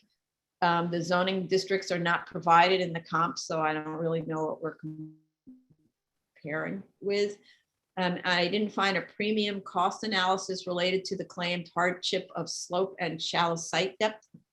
Shouldn't there be a typical as of right that eliminates the slope but has the same bearing capacity, or maybe eliminates the slope and sets the building on a typical New York City bearing situation? And also, why are the structural costs for the parking garage $115,000 greater than the as of right with seller, when the structural sections show less first floor slab for the parking garage, and otherwise the same conditions for both, plus other unaccountable miscellaneous price differences between the two projects when the buildings are essentially the same? Why are there those differences? And those are my comments. Obviously, the EAS needs to be updated when we come to a conclusion, but it looks like all of the other sign-offs have been received, seeker sign-offs. Okay, Vice Chair Shanda. Thank you. Based on the submission provided, I feel that the applicant has been responsive to our comments. The applicant provided not three, like you said, not as of right, but three lesser variance alternatives without the front yard setback with minimal excavation. And also the applicant didn't provide an analysis of a public parking garage. Based on my site visit and what I know of this site, I would agree that the site will not draw the transient parker, which is a good part of the income that is being generated for the garages that has been analyzed for this case, including the one that's on Corellia Avenue and 21st Street. The building that is on Corellia Avenue, it's a corner lot, so it has frontage, has the benefit of fronting on both West 231st Street and Corellia. So the Corellia is a residential front and the West 21st Street is the commercial front. And so it's a much larger site, and it's in an R6 zoning district, and it's on a flat land. So it benefits from that to be able to provide parking on site and also be able to take advantage of the commercial activity in the area, which is not just, which is a lot of institutional uses also in that area. Though the two along Broadway, one is part of a shopping mall, a big shopping mall, and the other one is on Broadway, which is a very busy commercial corridor. So there is definitely a benefit that these facilities have, given their proximity to the commercial activities or community facility activities, and that generates the transient population. And whereas this subject site is not within the visual or walkable, within the visual distance of any of these activities. So I would take that as a difficulty in marketing it as a primarily transient. So it would have to rely on monthly parking system. And regardless of any parking system that is utilized, whether it's stacker or more advanced system, I'm not confident, I'm not sure. And I would like the applicant to confirm that the feasibility of it. I'm also not sure if this location will be attractive for an industrial warehouse. Also the board has always assumed, I think, a community facility use to be a speculative use and not to be considered unless there is a specific tenant. In this case, given the site, it is not close to any immediate large institutions that may want to use this site for a community facility use. So similarly, a commercial office use on this site is not likely since it is not adjacent to a commercial corridor. The use permitted by the zoning is not realistic for this site. Another thing that I had mentioned at the last hearing, that when we compare a site that is zoned for manufacturing use and its viability, we should look at the neighboring manufacturing lots and compare how the subject site is burdened or not compared to the other manufacturing sites in the neighborhood. A map showing the comparison would be helpful, specifically in this neighborhood, in the non-residential zoning districts such as C81 district along 238th Street and C83 and M11 district along Major Deegan. These lots are significantly larger parcels of land that are on a flat surface with multiple access points from multiple streets. The subject site is located on a slope, with only one access point from a winding narrow road, and it is the smallest lot in the manufacturing that is zoned for manufacturing use, and is not to be surrounded by and is surrounded by residential uses. So these factors make the site highly unlikely to be considered by a commercial or a manufacturing tenant. If somebody is looking for a space in this neighborhood, they would look for other alternatives before they even consider this. So with regards to, I think the use is appropriate that is being proposed. The bulk that has been revised, I think it can do a little bit more shaving of floor area.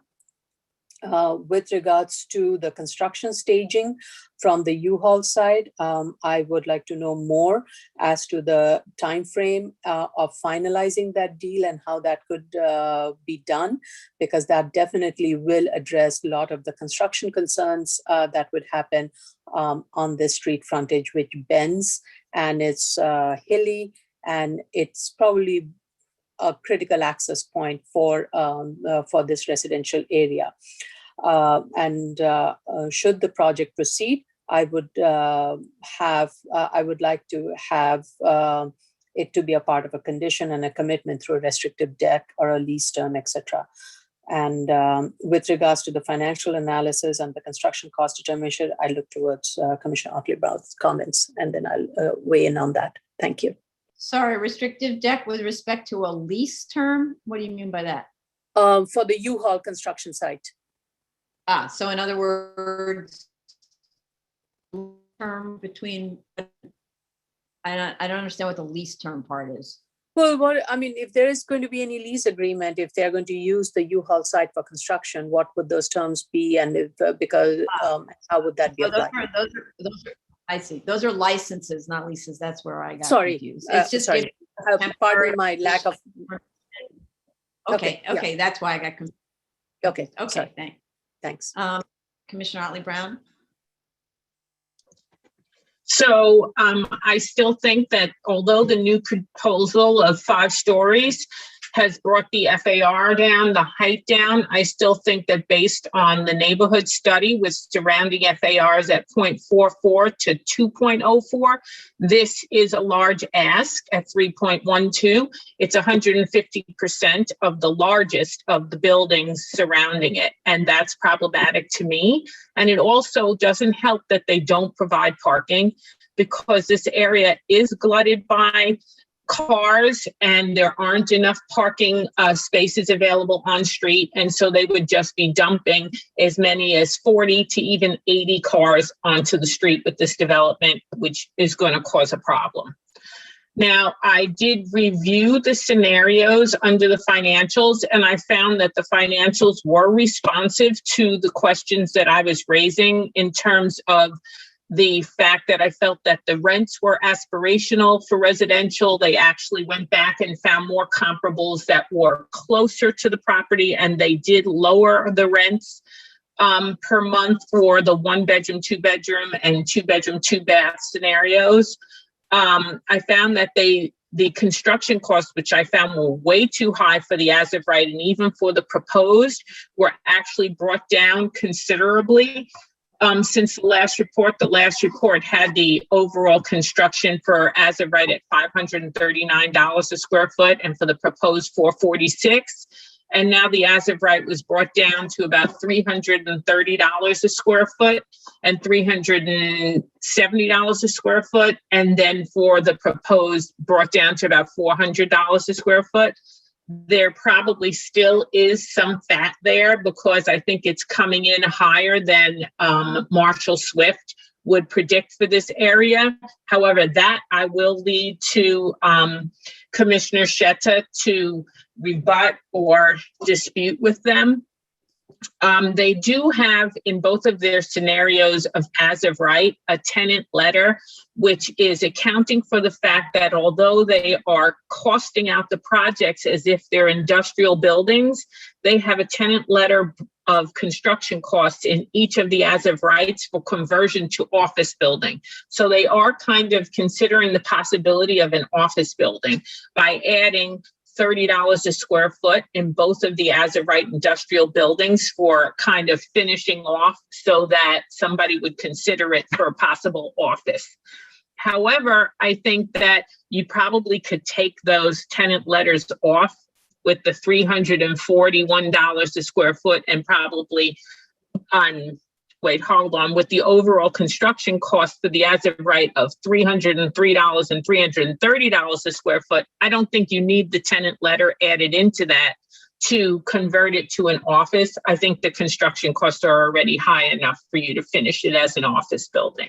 So that being said, if the construction costs were to come down any further, or if there's some other fat somewhere in the development in terms of even the site value that I'm not catching, because we know the site sold for lower than they're actually assuming here, then perhaps they could put some parking here, which to me would make an okay project a better project.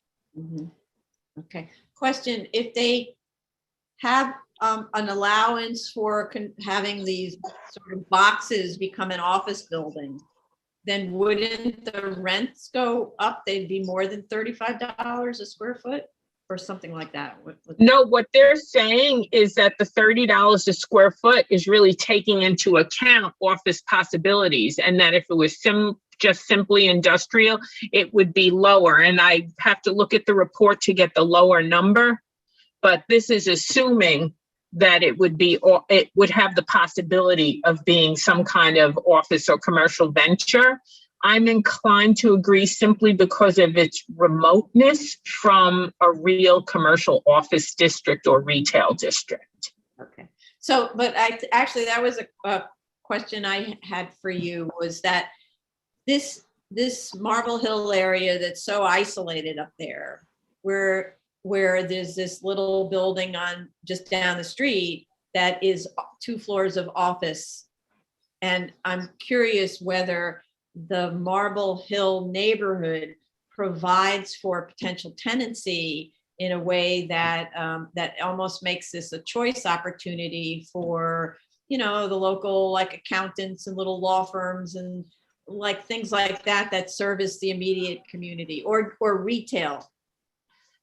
You know, because it is, it really is largely small residential, you get that kind of small neighborhood retail on 230th and then also on 231st, where you have a commercial overlay that allows to commercial on the first floor of all kinds of small little offices and little bodegas and coffee shops and restaurants and little, you know, accounting offices and things like that right there.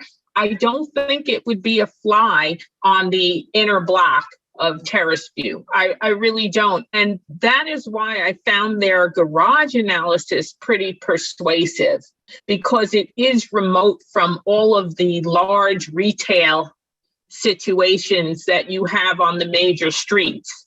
And people just aren't going to walk up the hill. And when he talks about the different garages that are situated closer and within walking distance to the retail and other commercial properties, even some of them are not full. And I know that, for instance, when you go on Broadway, they talked about the shopping mall that's there. And I actually frequent that shopping mall when I have to buy balloons for parties. And that garage that's associated with that is never full. And I've gone during the week and I've gone on weekends, and it's free.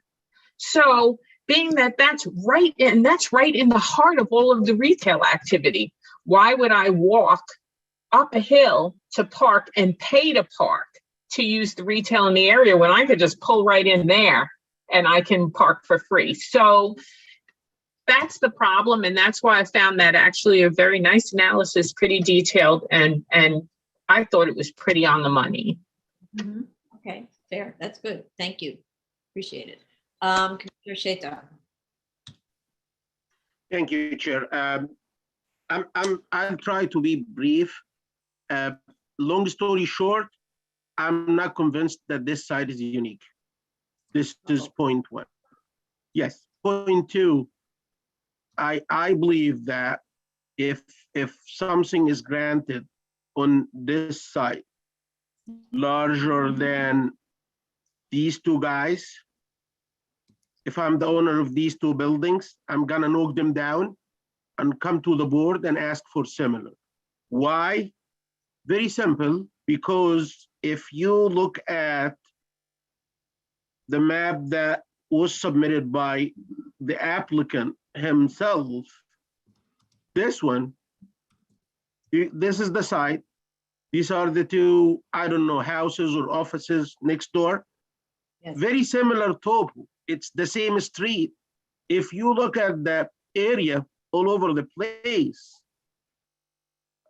This is a closer look. This is the side. These are the two properties next door. This is the property next door on the other side.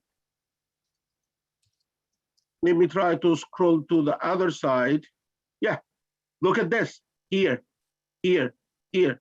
So the slope is not a uniqueness, period. I'm done with that.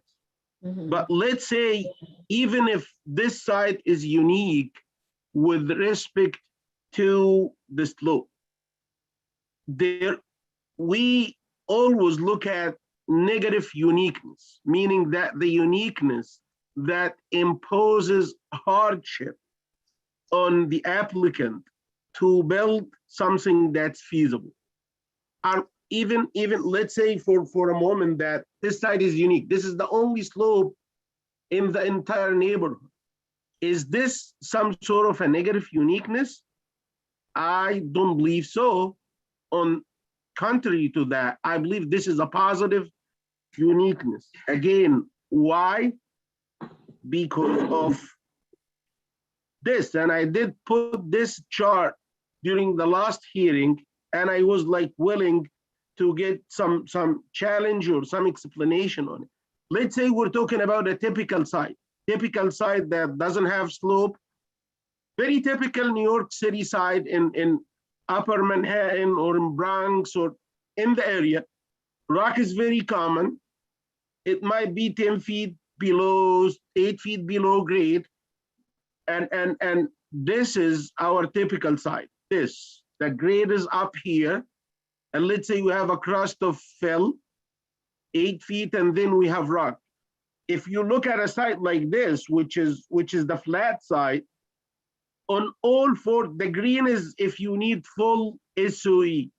The blue is if you need 50% SOE, and this purple, you need no SOE at all. If you look at this side here, on the four sides, you need full SOE because it's flat. On the actual side, on this side here, because this is the low end, you don't need SOE at all. On this and this, because this guy is sloping like that blue, you just need to retain this triangle or maybe a smaller triangle, I don't know. But you need 50%, 50%. And only on this side, you're gonna need to put full SOE. So SOE wise, it's more or less 50% of a typical site. Excavation wise, 50%, because of instead of you're digging the entire site, you're gonna be digging a triangle. You could be digging the entire site or partially or step it down, whatever. But excavation quantity wise, 50%, SOE wise, 50%. That's it, done. I don't think below grade wise, this site present a hardship to the applicant. And honestly, I was amazed by the argument in the statement of facts when it talks about compounding factor, and it says it's tough to put a commercial equipment on a steeply sloping site like this. I'm not sure, are we gonna put the commercial, if we build commercial here, are we gonna put the equipment on the slope? I believe they're gonna build the building and the commercial equipment will be inside the building. Or are they talking about the equipment that's gonna be excavating? I don't think so. Like I said, excavation is probably more or less 50%. So this is big picture. Construction cost wise, yes, it's too high. Yes, it's exaggerated. This is not a new game to us. We used to it. If the easiest job is to give somebody an estimate and tell him, you know what, relax, and he's gonna relax. If you wanna give me a shed in the backyard of somebody and I'm an engineer or cost estimator, and you wanna make it not feasible, I could do that. very simple. Just exaggerate the numbers. Like if you look at page 85 of 60, I did look at the numbers there, and I couldn't even get what is that. And believe it or not, on this side, we have dewatering. There is a cost factored in for dewatering, 100 grand. Do you think on this kind of a slope with rock, you're gonna need to dewater? Be my guest. I don't buy that. And just bear with me 1 second. Yeah, here. I did look at these numbers and I couldn't understand. Rock excavation is 1,200 cubic yard. $1,200 per, sorry, yeah, per cubic yard. 1,200 for excavation in rock. And most likely on this side, they have 8 to 10 feet of fill. When they remove them, probably they're gonna need to scratch the rock underneath, which is gonna be weathered rock. So it might be excavated with an excavator, like you excavate in dirt. Or probably it's gonna need minimal effort to be excavated. And that unit price is 1,200 per cubic yard. Wood lagging, I would love, if I'm a contractor and I get a lagging job for $35 per square foot. I could go to Home Depot and buy 2x8s, entire probably 30 feet piece for $30. So this is just a square foot is $35. Pier to bedrock, I'm not sure what is this. If it's 3.5 times 3.5 times 4.5, if you multiply these three numbers and you divide this by 27, what is 14 cubic yard? Where you got that from? So it's like I said, it's an easy job to just dump in numbers, unit prices, and come up with cost. And like I said, dewatering is right here. Dewatering lump sum, $100,000 for a site like this. So construction cost wise, I don't think this site should be any different from a regular $200 to $150 per square foot, not 370 or like the previous 500 something.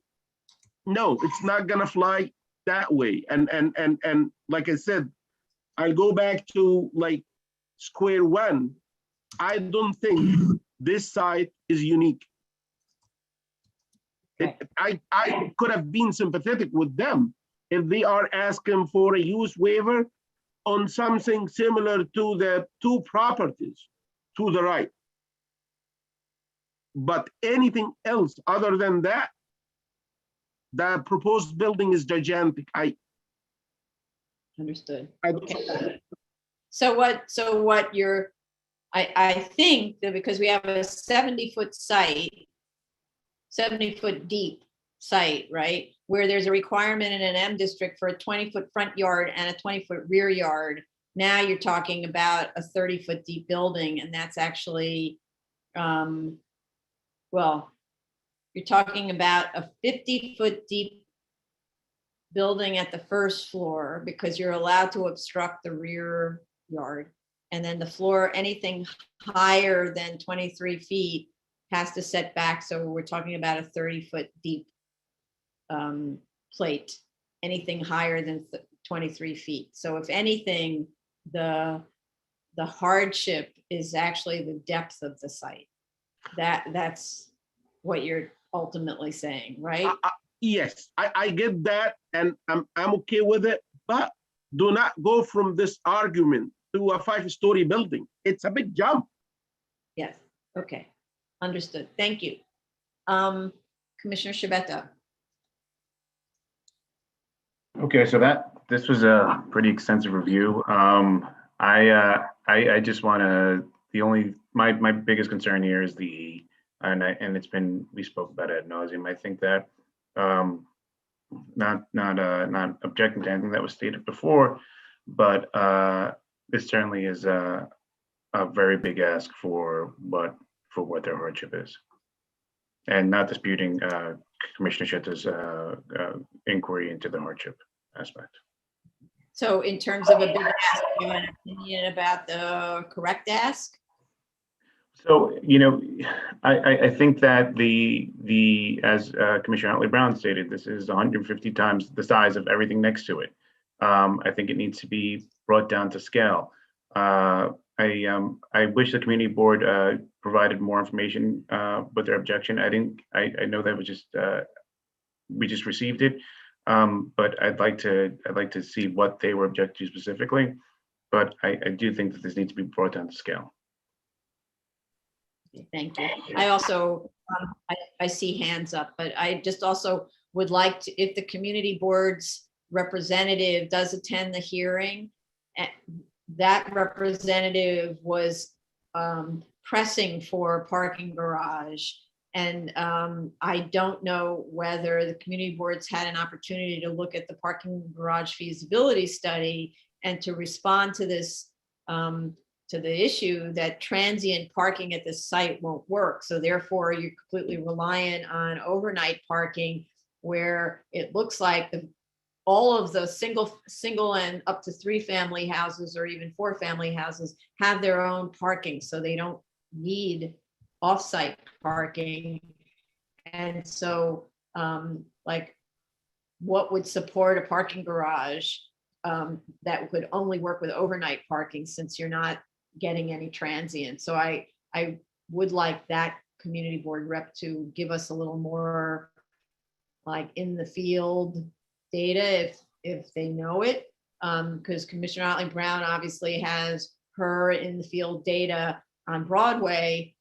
So that's the experience of a local who's shopping local retail, and as opposed to a Marble Hill resident who may or may not have access to parking, because some of the other buildings have excess in their parking garages maybe, and which is something we know also, that sometimes when there's residential parking garages that are not filled, they allow neighbors to park there, and that's permitted, right? So maybe there's not even a demand for overnight parking in that neighborhood. Don't know. Vice Chair Shanda, go ahead. Oh, but actually Jella, because usually there's some little detail about some submission or something we missed. Yeah, Jella, go ahead. I just wanted to say that the chair of the land use committee is an attendant Okay. on the Zoom. His name is Charles Merdler. Right. And I think he wanted to participate in the hearing, but I just wanted to clarify that this is the review session in case he's not familiar with our format. Right. Okay. And Yes, then- thank you. And then the Yeah. hearing will be afterwards. Right. So I'm not sure exactly what time, but yes, thank you for pointing that out. Yeah, this is just a review session, which we're almost done with, right? And then Vice Chair Shanda. Yeah, I think we need to, this is just as a standard in terms of what we consider uniqueness and hardship. We do ask for a hardship analysis within a 400-foot radius area, sometimes maybe up to 1,000. So keeping the uniqueness of that immediate area and the marketability, because everything kind of is tied in, the market analysis, all of those things, looking at what's happening in that area that makes a site viable or not. So I just would, maybe this is something, a post-hearing discussion, if all of us could have with our council, and that would be good to know as to, how we go about analyzing uniqueness and uniformity in our analysis throughout all applications. Thanks. Okay, not sure if I completely understood what you were getting at, but if this is a general discussion about how we look at applications in general, that's a different thing. I think that the demonstration on the slope sites was simply that, which we often talk about when we're looking at like Riverdale and these kinds of neighborhoods where everyone knows that there are slopes, and you look around the neighborhood, and we also see that in Staten Island where we're looking at slopes, right?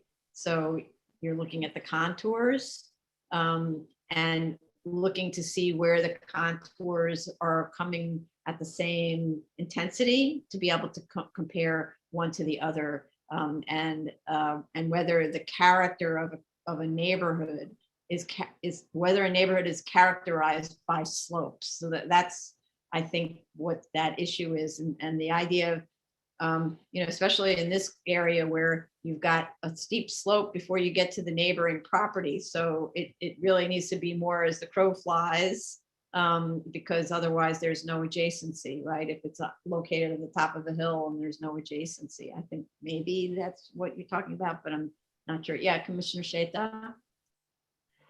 Yeah, Chair, I just want to mention that the way I look at the uniqueness here, maybe I'm the best of you who can judge whether this site is unique or not. Probably you and Commissioner Brown and Vice Chair Chanda maybe have a better look into whether this site is unique or not. But the thing that I care more about is whether this uniqueness is going to impact the feasibility of this site or not. And I believe here, this is my main input. The way I look at this, it's very simple. I don't need to look at 3 structural sets for actually 4 maybe, 3 proposed, 3 as of rights and 1 proposed. While imagine this, we got 3 structural sets for that building, while we're asking them still after the 3rd hearing or after whatever to submit to us a detailed architectural cross-section so we can understand. My understanding is you do the architectural first and then you do the structure. On this case, we got 3 structural sets and I'm not sure why.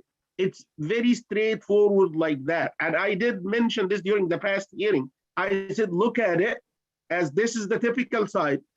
This is the actual site.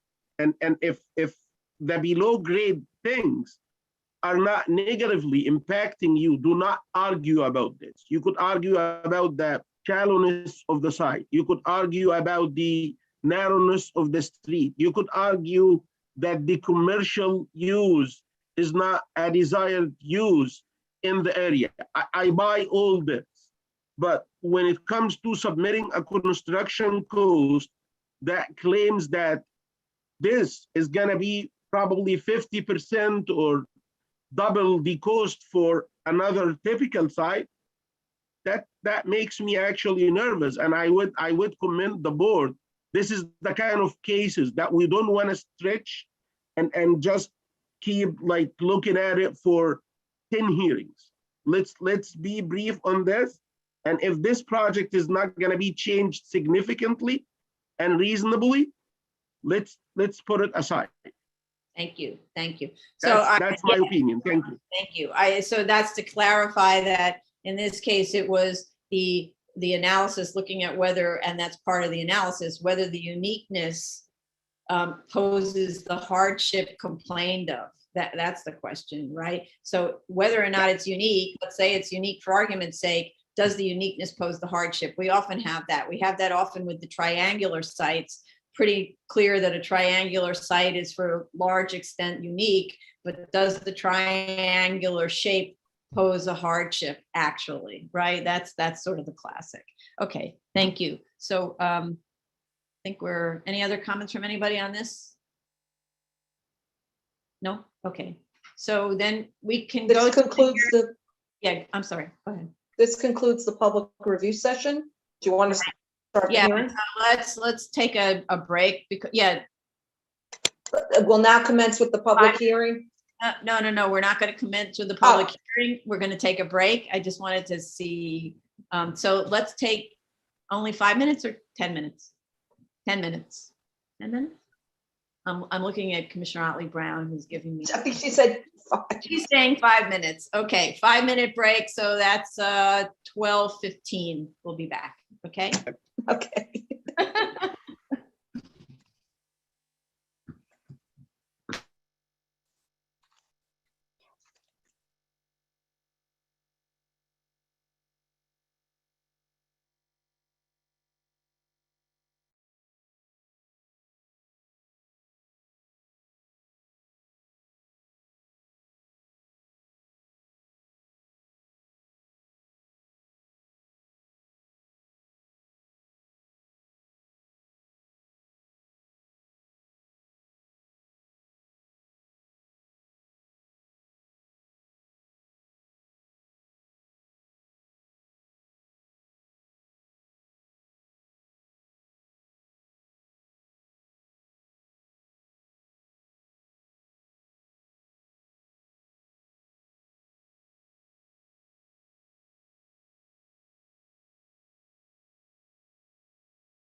Ready?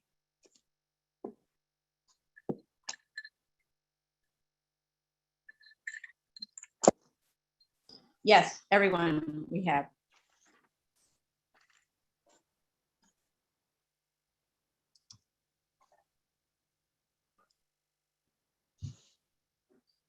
Are we live?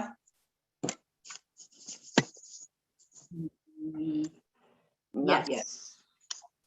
No, we're recording and we're live. We are live. Okay. Good morning. It's actually afternoon. Good afternoon. This is the public hearing for March 9th, 2021, 10 a.m. session. The first item up is appeals calendar, new cases, item number 25, 2020, 78, 79A, 9092 Elm Street, Staten Island. Good morning, Commissioners. Ron Rosati here. Okay, you can proceed, Ron. We don't have to be sworn in. Okay. Good morning, everyone. Heard your comments from earlier from today. I'd like to address them individually, if I may. Apologies for the permit date error in the statement of facts and findings. I will revise that and submit that to the board. Regarding the plans, yes, they are difficult to read. They were the best copies we could get from the Department of Buildings through the microfilm system. I'll ask the current architect to give a translation of that zoning section, as well as a certification, and we'll submit that into the record. Regarding yards being a pre-existing condition, I will submit an old Sanborn map into the record, and that will substantiate that those yards were pre-existing condition. Regarding that the home was constructed prior to the zone change in 2003, I looked at the aerials on Zola, and there is a 2001 aerial that does show the steps in the rear driveway, so I will submit that into the record to show that the home was completed prior to the zoning change. I reached out to the owner to see if he did have any invoices, bills, anything from back between 1998 and 2003 to substantiate that there were 4 units there. He's looking into that. I did also go to the Department of Finance website to see what was on there for these structures. And the Department of Finance only goes back to 2010. So I'm wondering if the board has any contacts at the Department of Finance I can reach out to get some earlier information. Is there someone the board has that they could share? I can inquire. Sorry, earlier. Oh, sorry. No, go ahead. I can inquire and see if there's somebody who you could get a certified assessment history from. And I'll try and get that information to Ms. Matias to pass along to you. Okay, thank you, Commissioner. I appreciate that. Lastly, Commissioner Shanley, you had a question regarding R32 and the difference between R32 in 1997 at the site and R32 today at the site. If it was R32, it is not R32, it's R3A, as we know. The difference is the low density growth management area regulations. If you look at the zoning compliance chart that I submitted, even though it does state R3A LDGMA, the rules there do apply for R32, meaning you would still need 3,135 square feet for a 2-family semi and 33 feet of lot width for a 2-family semi. So the structure does not comply with that, even if the site was still R32, and that's because of those low density growth management rules that went into effect in 2004. I believe that. Yeah, thank you for clarifying that. That's kind of what based on my review, I came across. If you could add that, because that's also another issue. Even if the zoning had not changed, the lower density growth management is a change in the zoning. Even that would have affected. Sure, I'll add that to the chart. No problem with that. Yeah. Just to, if you could have the architect go systematically through the regulations, really kind of one at a time to see that all of them have been complied with, and anything where a date it has been changed to be post 2003, or rather post 1997, because obviously the thing was built in 1997. So anything that's shown post 1997 would that had changed, then the architect needs to physically go back through and look at the regulations. So a systematic zoning analysis, which would be required by DOB, needs to be done so that we can see that it's checking every single box, okay? Yes, understood. Okay. And I believe we're still waiting on the Department of Buildings to comment on this. I don't know how long they're gonna take. I could most likely get most of these items fulfilled pretty quickly, aside from the bills or the Department of Finance items, which I don't know how long that will take. Right, and we need those things, but I think DOB gave us some information. Did they give us a time that they needed? I think they did in the email. Just 1 second, let us check, because then, so in the meantime, we can go to the public.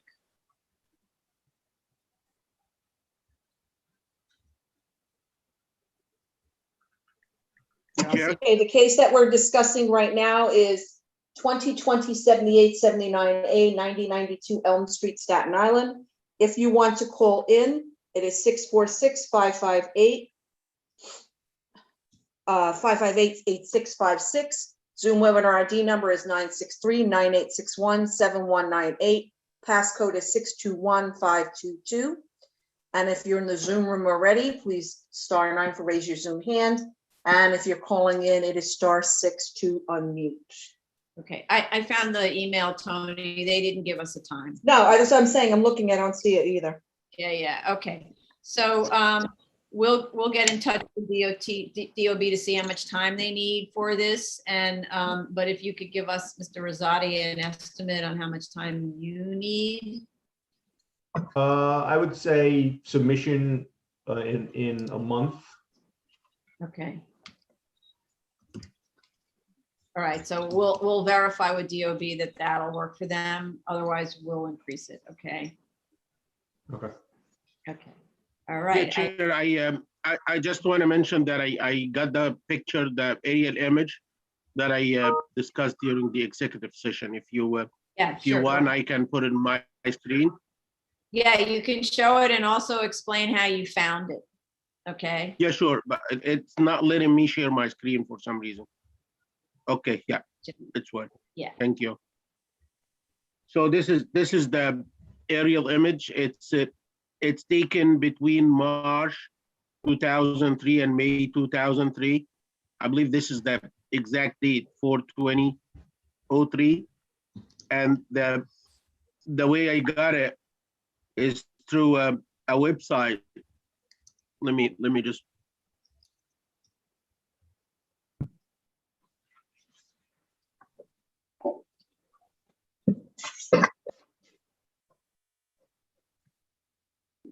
Give me 1 second.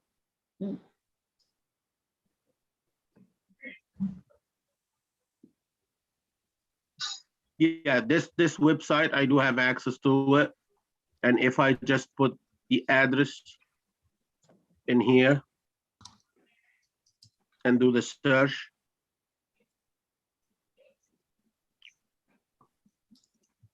it's gonna take us to that. And if you wanna put the date, I can put it to March to May 03.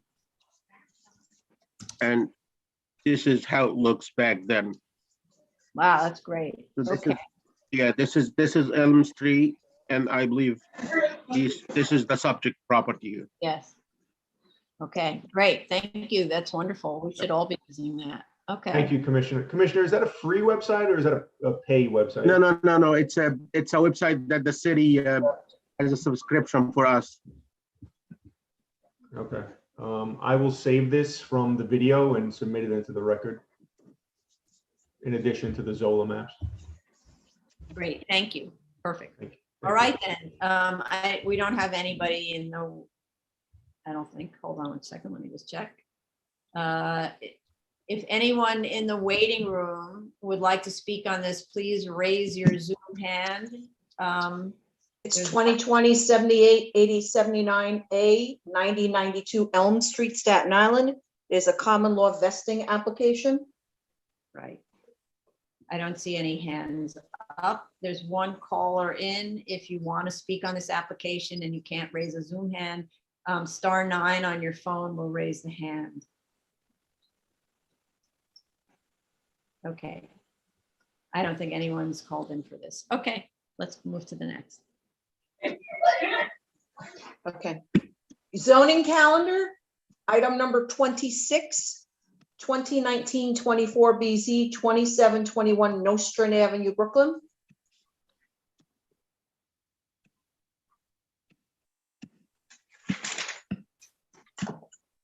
If you're a member of the applicant team, please raise your hand in Zoom.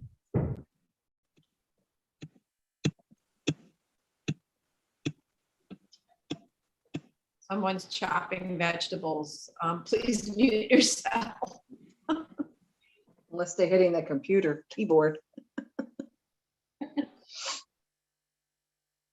This application is 2019-24 BZ 2721 Nostrand Avenue, Brooklyn.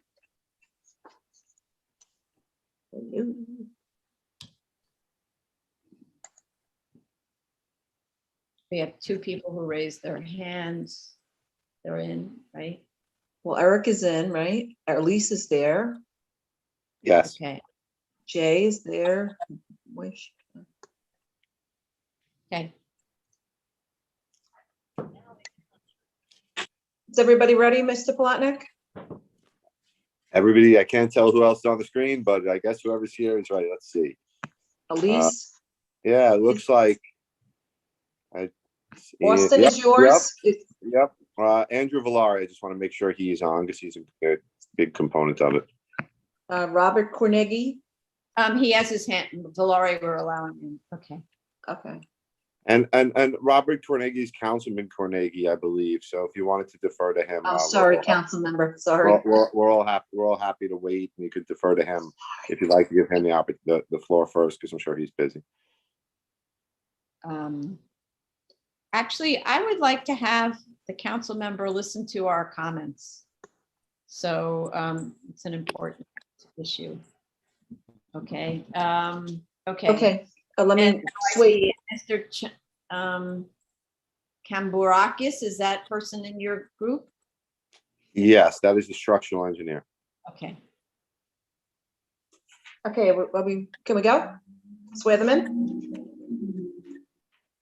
Raise your right hand. Do you affirm to tell the truth, the whole truth, and nothing but the truth in your testimony before this board, and to respond honestly to board member questions? I do. I do. Okay, Mr. Palatnik, please proceed. Hello, good afternoon, everybody. Thank you very much for having us and for holding the hearing. And You're muted. You just muted yourself somehow. how's that? Did I unmute? Good. The My scene family- had- My family Right, okay. screamed to have a mute button for me. So thank you very, very much for making the time on what's hoping to be the first of many spring days as the roaring 20s hopefully come back in this decade. We're here today for an application at Nostrand Avenue that we heard your extensive review session. We tried to take as many notes as we could, and we did discuss it in between. We wanted to thank you for your diligent analysis of everything and for the acknowledgements we heard that demonstrate that this is the most heavily landscaped, at least, special permit application that's ever been brought before the board as far as the conditions you've sought to include. And we've heard numerous things that were brought up at the previous hearings, and there were quite a few. There was the queuing of vehicles. There was an extensive, which was asked for and provided, with a queuing area of 10 cars. There was a recirculation of vehicles, which we did, that allowed cars to come in and go right downstairs. There was the elimination of stackers from the roof. There was communication and extensive discussions with the fire department, resulting in their issuance. I'm sure the board had the chance to see it, of a letter of, I believe, of approval from the fire department earlier today, or consent to their support of the application, or no objections, I should say. We provided a sound wall at the top level upstairs on the roof that was created after extensive commentary from your board at the previous hearing, There was clear direction given both to the landscaping and to the sound wall. The sound wall was readdressed and created in accordance to those directions. The information was then sent over to the manufacturer, who spec'd out, who saw the specs and then gave guidance back. And we have people here to speak to that. So a lot of the comments the board made at the last hearing as far as design goes, we feel have really truly been addressed and given as much thought and careful consideration as can be. That includes things that address also lighting, with lighting that has been designed to the board's satisfaction, we hope. I think that the board raised some questions during the review session, or I know the board raised some review sessions about a couple of different things. And what I heard that really took center stage from the chair's perspective, if I may paraphrase, there were quite a few things. You spoke for approximately, I timed it, but I lost track about the 16-minute mark of free flow thoughts from you. So it was hard for us to keep up with all of that. I'm trying to speak now as fast as I can. I couldn't even keep up. But one of the overarching concepts I heard was traffic. It seems as if the chair had some concerns. I didn't hear it from necessarily everybody else, but so I'd like to address that for a second if I can. Just to summarize, as the board may be aware, we have been attempting to satisfy the board's request with respect to traffic analysis from the beginning in any way that the board has desired. That has included doing studies both at the board's request, while simultaneously doing studies at the request of the New York City Department of Transportation, which is of course, the agency that's written into, I think, 7303 as the agency that can review this. And it was sent over to them, which I also think was the board's request at the last hearing specifically to go back to DOT. We did adhere to that. We endeavored to get with DOT. We did get with DOT. Andrew Valari from Stonefield is on the phone. He'll speak to that. We're happy to re-present the information and to any which way that the board would like to see it. But we do believe that Can I just interrupt you to try to cut to the chase about it? So rather than getting into DOT's study versus your study versus her, the business is operating right now, right? Board staff had a conversation with DOT about the site, and as by weird coincidence, the people on the phone from DOT lives in the neighborhood and described the nightmare of using Nostrand Avenue as a route, which therefore she avoids totally because it's impossible to make your way down in that spot.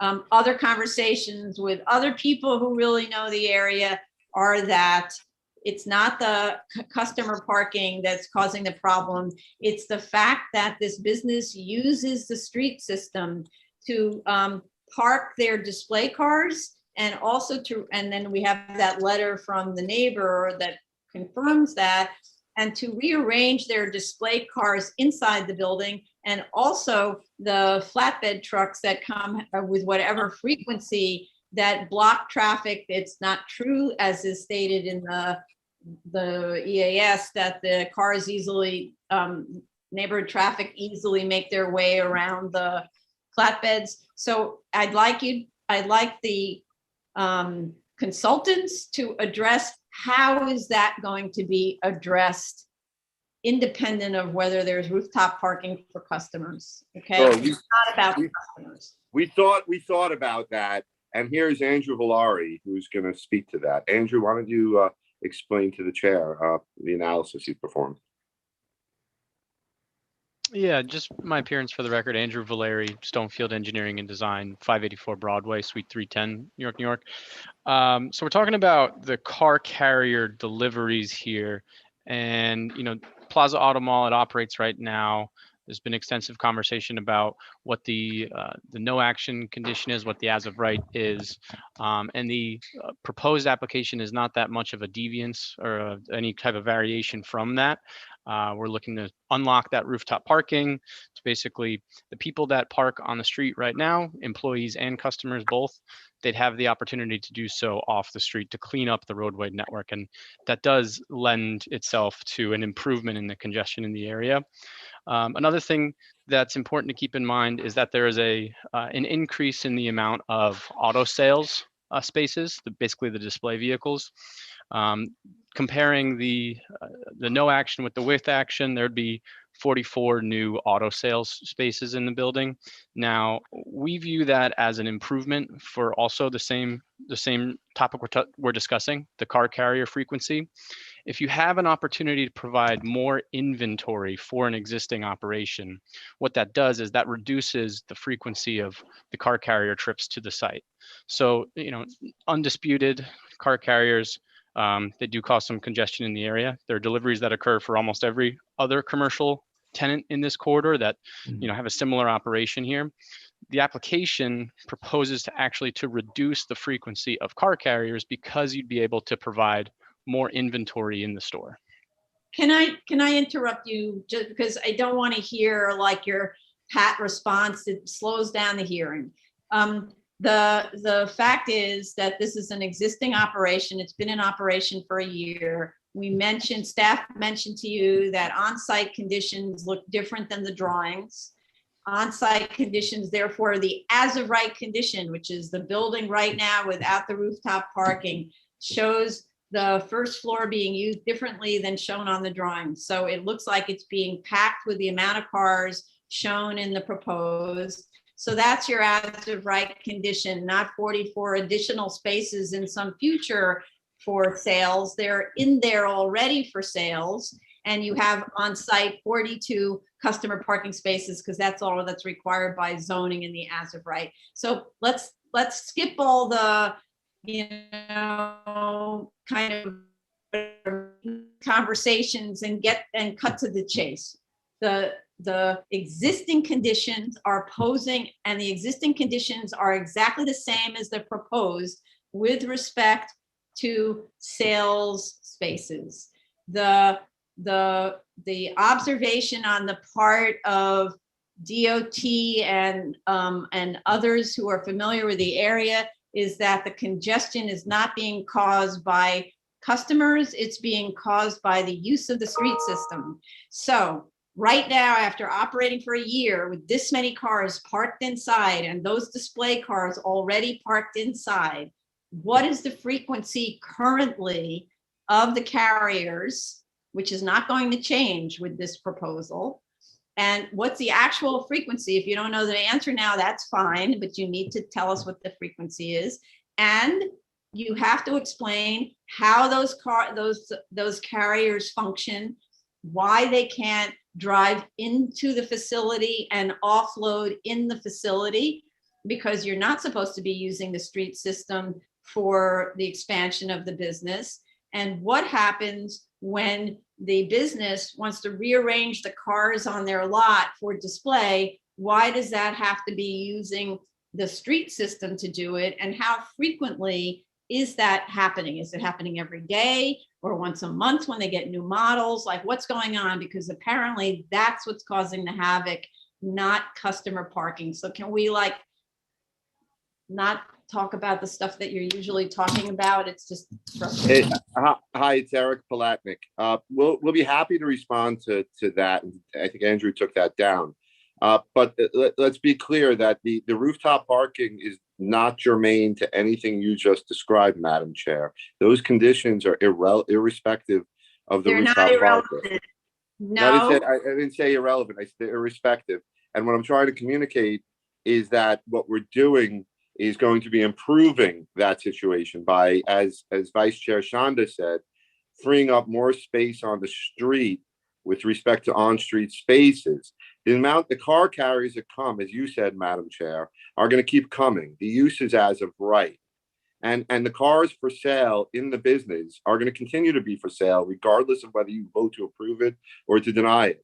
So those conditions, regardless of whether or not rooftop parking exists or does not exist, will be in the condition that they are now, which you've provided anecdotal evidence from a neighbor, which we don't have any reason to dispute, is an issue. So what we're trying to convey through this application is that I think part of the disconnect maybe in where we're thinking and what we're trying to communicate is that by providing the off-street space, we're not increasing any traffic to the site at all. And what we're trying to communicate is that there's no linear relationship between the amount of product that's for sale in the form of cars and the amount of people that come. But rather, as you said very clearly a moment ago, Madam Chair, the concern is the car carriers, for example, which, by the way, we should note that it's common practice in all 5 boroughs throughout the city I know the people on this board live in Bay Ridge. There's Bay Ridge Honda. Every dealership in the city takes delivery of vehicles in Manhattan. They all take deliveries in the street. Not every, but most, not every. There'll be a few exceptions. Most do. Major Auto World on Northern Boulevard, I think, has a huge parking lot, but most others don't. And they will take delivery on the street. But having said that, we should strive to perfect that and improve that. By providing more inventory on site, what you're doing, Madam Chair, is reducing the amount of deliveries. Stop again. You have to stop again because you're doing exactly what I told you not to do. You're not providing more inventory on the site. The inventory is already on the site. So don't talk about it as a future condition. You're providing the inventory on the site already. So talk about how you're going to cure. We want you to respond to the neighbor's complaint. We'd be happy. That the street system is a mess. DOT admits it's a mess. Other agencies admit it's a mess. And what you're saying is, too bad, the owner's allowed to do whatever they want, take advantage of all the community and not be respectful of it. And my reaction is, no, you're not allowed to do I didn't that. say You're that. saying, okay, so I need you to address, and you don't know the answer now, so I don't want you to wing it. I want Mr. Valari and whatever other traffic engineers there are in his office to sit down and come up with a solution so that this business is not essentially functioning as a sort of a form of traffic blight on the neighborhood. You have people going out of their way to avoid driving down this particular collection of streets because of this business. And the business can't say, too bad, we're there, we have the support of elected officials, blah, blah, we're not changing anything. You can't. Nobody's saying that. Madam Chair, I don't want any more discussion on this. So that's what I want you to do.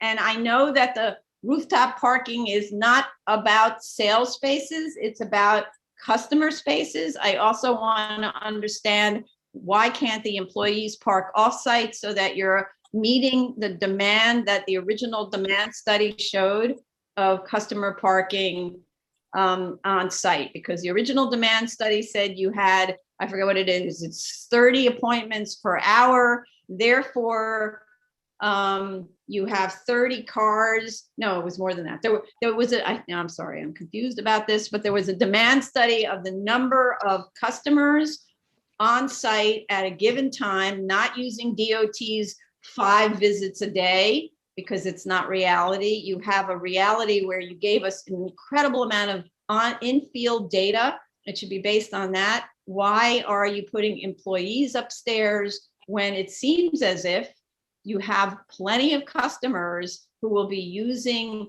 the upstairs if you give them that opportunity? And why can't the employees park off-site in another area and be vanned or bussed over to this location?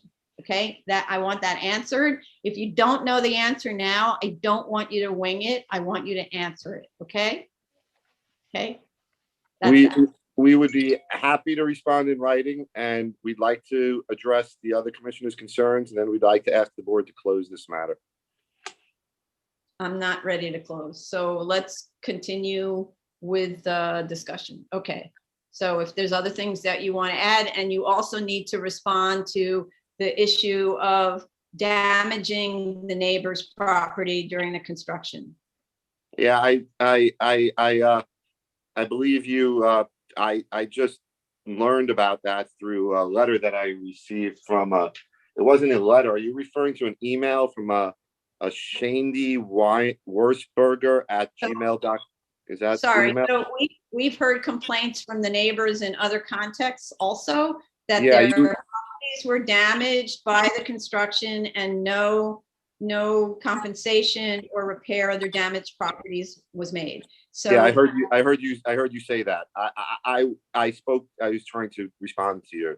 Of course, nobody would want to have any damage done to anybody without them being adequately, if there was in fact a causation by somebody, that's common respect. So you understand that. What I was asking you, Madam Chair, is after you made that statement, I called the owners of Plaza Auto Mall and I asked them about that.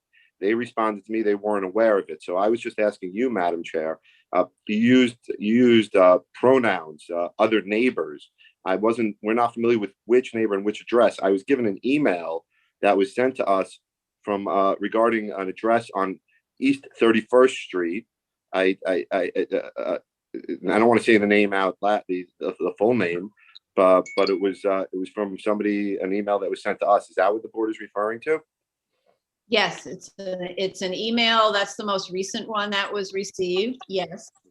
Of course, you know, it's the owner, if there's a valid complaint about something, but I don't believe this is really a proper forum for that, other than to make sure that the neighbor, if they have a specific concern and they're showing it, that we could show you that we've addressed it, but without being given a specific concern, a date of occurrence, what's been going on, I can't come back, nor do I know if it's really, I think it's really more of an issue. Of course, we'd like to see you help resolve it. If this person has an issue, by all means, if you could, attorney could reach out to us maybe with a name and phone number, or maybe if they could facilitate a conference call with us with them, we'd be happy to do whatever the board. But again, we're here for a zoning matter. That seems like, you know, so that's So, we'll do whatever you want. I know you're here. I know you're here for a zoning matter. As you know, when we have projects that are posing a nuisance to neighbors, we try to get other agencies involved, and sometimes we'll bring the best squad in. We'll do other things because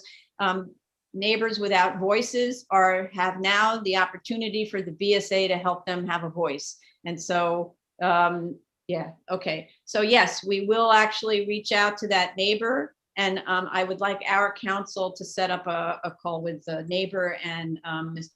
Palatnik. Okay? Should I engage their Is that civil all right? attorney? Should I engage their civil attorney? Because I don't have any experience in civil negotiations. So if you can give us a date and time, I'll make sure that I all the don't know proper that they parties have an are- attorney. No, These are my neighbors clients, without voices. my clients. I Oh, don't your client, yes, deal you in can civil do that. suits.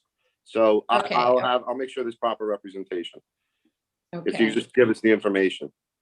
But we want to make clear for you, if there is a problem caused by us, we want to fix it right now. Okay, we want to fix it right now too. Good, okay. Okay, did you want to continue? Again, I would very much ask the board that we would like to hear. I think there were some discussion points that were raised from a couple of other commissioners. I think one, I'm looking for my notes. One was with respect to providing some updated, I think from the Vice Chair Shonda, indicating the 10-car queue, showing pickup spaces, indicating signage striping, where the cars will wait, and items related to the roof lighting. So we heard those comments from the Vice Chair, and we will address those. And then we heard some discussions that went on about the location of the wall. And thank you, Madam Chair, for clarifying that we are using bamboo now. I actually thought of you during the bamboo because the storm, during the first hearing, there was a storm which took place on Fire Island as well, where I know Madam Chair has been to, and the bamboo out there thrived very well in that storm. Whereas you had said that day, some of the other trees had turned brown out there. They all since have come back during the rest of the summer. Ever since that day, I took note of it because I was there that day when it occurred, that storm. So you were right. And we switched it to bamboo. And so I know that the vice, that a couple of the commissioners had questions about the wall and its location, whether it should be up at the rear, it should be at the rear of the property, or it should be set in a few feet. So we'd be happy to, we'd like to do whatever you want, happy to do whatever you want us to do. If you'd like to give us some guidance as to where you'd like to see the wall. No. I think there was a misunderstanding. I think that way back when, correct me if I'm wrong, Commissioner Shabeta, way back when we said the planting has to be on the yard side of the neighbors so that the neighbor isn't looking at some terrible 15-foot high wall, right? Addition, because they're complaining that the structure is already really tall. And so I was clarifying that the wall is in fact located on the parking garage side, the parking lot side of it, as opposed to on the property line. Is that, Commissioner Shabeta, is that what you were? That was my question. Okay, so that's all. I don't think we have more on that. I think what you do have more on is Commissioner Sheta's concern about the stability of the wall itself in heavy wind forces. And then maybe not so much the trees anymore because now it's bamboo and wild grasses and so on. Commissioner Sheta, you're muted. Yeah, not the building. I'm clear with the trees now. After knowing that it's not gonna be significant tree bole, it's not gonna be a tree at all. But now remaining is the acoustical wall itself, not the building. I know that you got a good structural engineer. I saw the letter. Yeah, George is a good guy.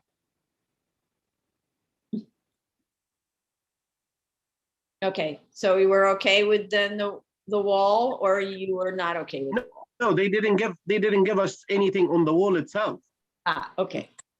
So your concern is They Just to- certified the building in the letter. They said that the building is gonna sustain the loads from the planting, from the dirt, from the concrete, the concrete beam that they're gonna use as a small retaining wall for that planting material.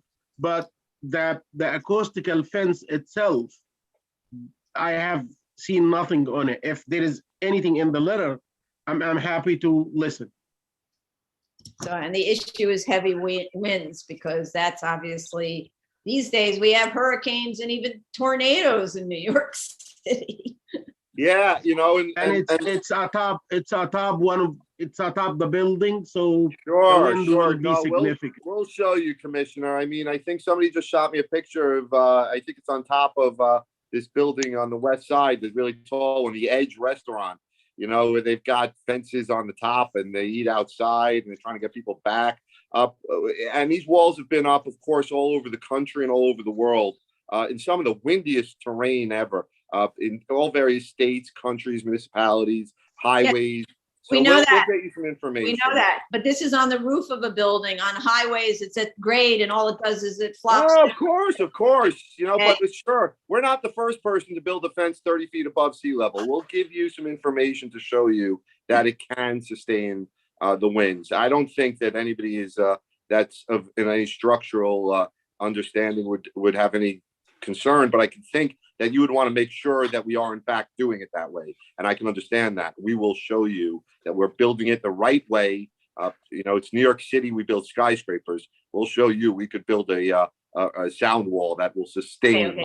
Eric, can I just briefly address that concern? Because Sure. George and Mr. I, Williams, Mr. Williams, wait, I have to swear you in because you weren't there. I'm sorry. Yeah. Raise your hand. I don't mean to interrupt, but do you affirm to tell the truth, the whole truth, and nothing but the truth in your statement, in your testimony before this board, and respond honestly to board comments? I do. I apologize for attending late. So Commissioner Sheta, to your concerns, so I connected George, the structural engineer, with the manufacturer of the paneled wall system. So they come in 10-foot by 10-foot panels, and each one of these panels is mounted into the wall system. So, I mean, I just want to tell you that they're relatively lightweight. It's not getting mounted into the planter bed. It's getting mounted into a concrete, footing system into the retaining wall. And then, those loads are then going down through the building. So George, if you want to discuss that, but we did evaluate this as part of the load system. So I don't know, George, if you want to add to that. If you did, just give me what you evaluated. You got it, Commissioner. That's fine, we can do that. And also, just as an added precaution, we're mounting the fence not to the top of this new concrete wall that we're putting up there. We're mounting it to the side of it to give it even more stability. What do you mean by to the side? To the side of the wall, instead of directly on top. A better connection, a more solid connection can be made directly to the side of the new wall. It's the Are planter. Are you The saying that planter you're wall. bolting it or some sort of bolting Correct. to sir. the side? Correct. And it's gonna be a free cantilever 10 feet tall above? That's correct. And how thick is that? The panel or the wall? Yes, the panel. Kevin can answer that, I guess. The panel's 10 foot high. It's 4 pounds per square inch. And it also this is designed for highway systems. It's a very, the structural footing system on it is highly redundant. There's a spec sheet in the noise study, but maybe the easier thing to do is just to give you a special package, Commissioner, that shows you the materials that you're Okay, looking for. That if you hand out the guys, I do build skyscrapers as well. But you know what? During the past 30 years, I did learn something. Most likely a good engineer can get a fault and can get a structure down when he builds a fence rather than when he builds a skyscraper. The way you're talking about the structural engineer, I just asked him, the governing item in the way that you're gonna fix this fence to that wall, the governing item is how thick is that panel. I just asked the structural engineer, how thick is it? And he said, probably Kevin knows. Please, that's what I need. I need this wall. It's about 6 inches. Fix it to, please let me finish, please.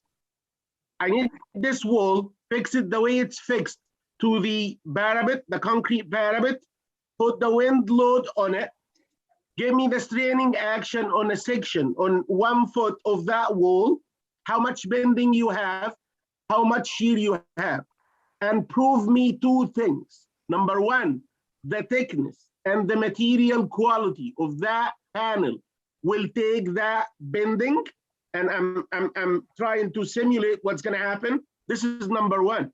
And number 2, give me a proof that whatever force is gonna be acting at the top of the concrete wall is gonna be safely transmitted to the concrete wall. From this point down, I don't care about the concrete wall.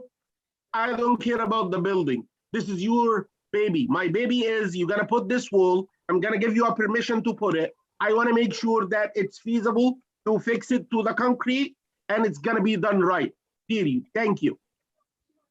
Okay. We can do that for you. Thank you. Okay. Chair, I just wanna add that the information on the drawings doesn't look anything like the discussion. It's showing the sound wall bolted down to footings that are set into the retaining wall for the planting. It's not attached to the face of the retaining wall. So if these drawings don't represent what you're actually doing, then change the drawings. It also looks like this acoustical wall has some sort of a venting system to aerate the, what is it, the acoustical material, which is mineral wool. So maybe there's also, airflow through it. I don't know. But maybe that has something to do with the effect on the shear. I don't know. And George, I'm gonna help you. I'm gonna help you because I did see what you did. I did look at the letter and I believe it's a good letter, but it doesn't cover what I'm looking for. Okay. When you do what I just described and it doesn't work, you're gonna see that the thickness of that panel is not enough to take the forces. You're gonna have to use some posts, probably at closer spacing than 10 feet. Probably if the panel is 10 feet wide, probably you're gonna need to put 1 in the middle, and you're gonna need to design this as a 2-way slab, bridging some forces to the posts and some forces down. Because I doubt it's gonna work as a cantilever. And that's why I asked it for proof from the beginning, from hearing 1, by the way. And I didn't get it. Point taken, and Thank we'll you. show that in our presentation. Great, thank Okay. you, thank you. Okay, next subject. Mr. Palatnik? I believe we've addressed the traffic discussions. We've addressed the conversation that the vice chair had. We've addressed the conversation that the other commissioners had. We'd like the board to close hearings on this matter and allow us to provide written submission in response to the very clearly laid out discussion points that the chair has Okay, raised. so rather than a closing, I need a resolution. Tracy, also, I see your face showing, so. And we're also, still by the waiting way- for, sorry. Sorry to interrupt you. Councilman Cornegie has patiently been Yes, waiting on the line. yes, I understand that. I know, I understand that, yes. Letting you know. We're finishing up with our analysis. Tracy, go ahead. We still have an open noise review. We expect Right. comments or a sign off. I'm not sure which, hopefully next week. And DOT hasn't officially given a sign off. They just haven't issued comments yet. Okay, so just on top of that, we never close a hearing where we have open environmental. We're not even allowed to do that, okay? So, but in addition to which, Tony, did you want to say something? No, Tony? I'm assuming, you hear me? Yeah. I'm assuming. he's Yeah, gonna I'm not address all the- closing. Yeah, No, I know you're sorry. not closing. I didn't hear mention about the verification of the height of the roof. You talked about Oh, 5 yeah. points and he only gave you one. Thank you for, yes. So at the last hearing, I asked for a survey that took 5 points on the roof. We didn't get that. I want a survey with 5 points on the roof to make sure that the height of the roof is indeed not more than 23 feet above curb height. And so I didn't get that. There's a reason why I'm asking for that. I need to verify that the building was not built taller than is permitted under zoning. All right. So give me that. Don't keep pushing that off like it wasn't asked for. Okay. Anything else, Tony, that I left out? No, I was trying to look through the list to make sure. Sorry. Yeah. Okay. But anyway, so, but for me, and now this is why I wanted the council member to wait until we gave we spoke, is we have a serious community problem here with this business. And we would like the council member to participate with this business owner and the community board who voted against this application initially. I don't know if they've changed their tune or not. Because of the terrible traffic congestion caused on these two lengths of this road of, I think it's M and N, and I think it's maybe N to O, or not, I'm not sure exactly how far away the congestion goes, but certainly M and N. And we need the council members' help in resolving this issue and not ignoring the issue. Okay, so with that, that's why this is taking so long, because we're not really getting responsiveness from the applicants. Very extensive, very professional consulting team. Okay, so so go ahead, Councilman. So thank you for this opportunity. I not obviously, but I do support the project based on some actual remediation to some of the concerns and issues that the community had that are included now in this process. I'm just going to read my prepared statement, but overall, I do support the project, and I support it based on the fact that there is some remediation offered to some of the concerns that have plagued the community. So I'm proud to support the Plaza Auto Mall application, which is before the board today. This application would allow Plaza Auto Mall to provide customer and employee parking on site, while at the same time provide much needed relief to the ongoing traffic issues in the area. Anybody who's been in that stretch knows how difficult it is to transverse those 2 blocks. I understand that during the course of hearings and at the recommendation of your board, significant measures such as the improved roof proposal has removed the stackers and now will provide 93 attended on-site parking spaces and 116 spaces for auto sales. Access points to the roof have been increased as requested by the FDNY. The improved proposal now includes a 30-foot wide landscaping bed, increased from 10 feet wide. And the improved proposal now includes a sound wall rather than fencing with an acoustical covering, thus shielding all sound and sight from residential neighbors. The improved proposal has also reduced the number of curb cuts to improve pedestrian traffic and to also allow vehicles immediate access to the ramp, where 4 queuing spaces are provided. Additional signage and striping were added for extra safety. Plaza Auto Mall has operated a reputable business in this location, and most people understand how important small business is for me, for over 40 years, and this rooftop proposal will be a great benefit, in my opinion, to the community. Thank you for hearing me. Thank you for your consideration. I understand that you'd like me to go back and talk with the team to get to a better place for everybody. I'm certainly willing to do that. I didn't just drop in to give a prepared statement. I wanted to, solidify my support, but also to work through the processes that are necessary to get us where we all need to be. So thank you for this opportunity. Thank you, and I appreciate your testimony. And so I'm going to reach out to you as the liaison for a lot of things. So there are neighbors, one in particular who sent most recently an email, neighbors immediately to the rear of the new building who state that their properties were severely damaged and that they have not been able to get compensation or repair from this owner. I would like you to, and in fact, we'll put you in touch with that person. Yep. And maybe that, and we heard also that there were other neighbors who had similar problems who were not as vocal as this one neighbor who wrote a very detailed, very anguished email. So I would like you to, as a representative of that constituent, see if you can function as a liaison and deal with that problem.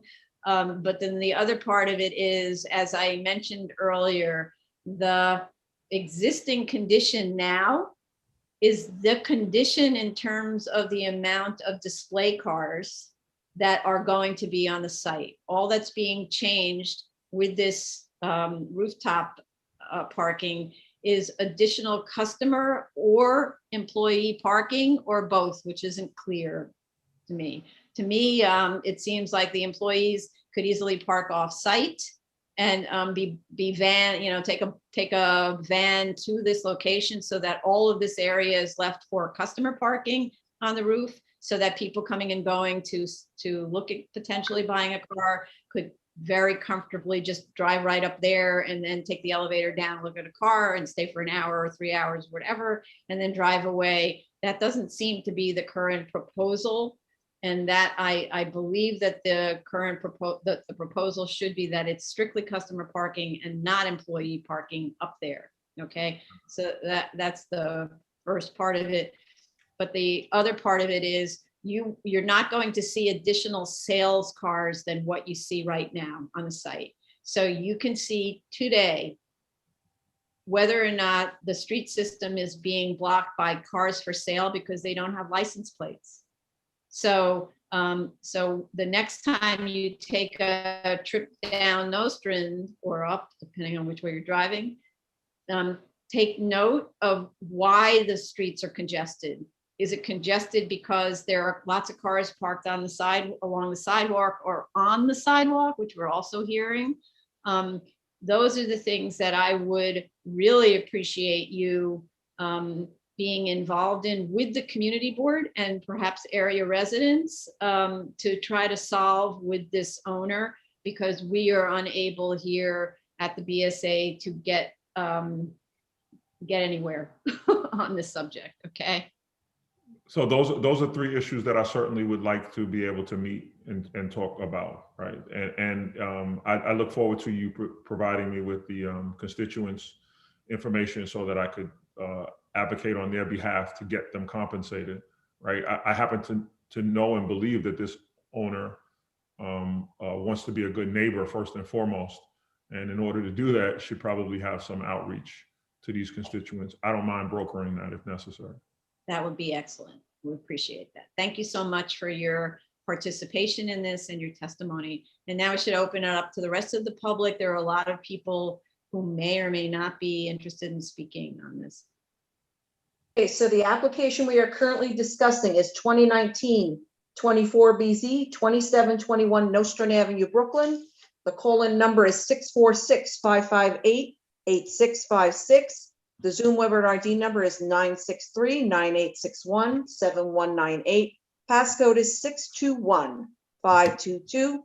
And if you're in the Zoom room, raise your hand by *9. And if you are calling in, please press *6 to unmute.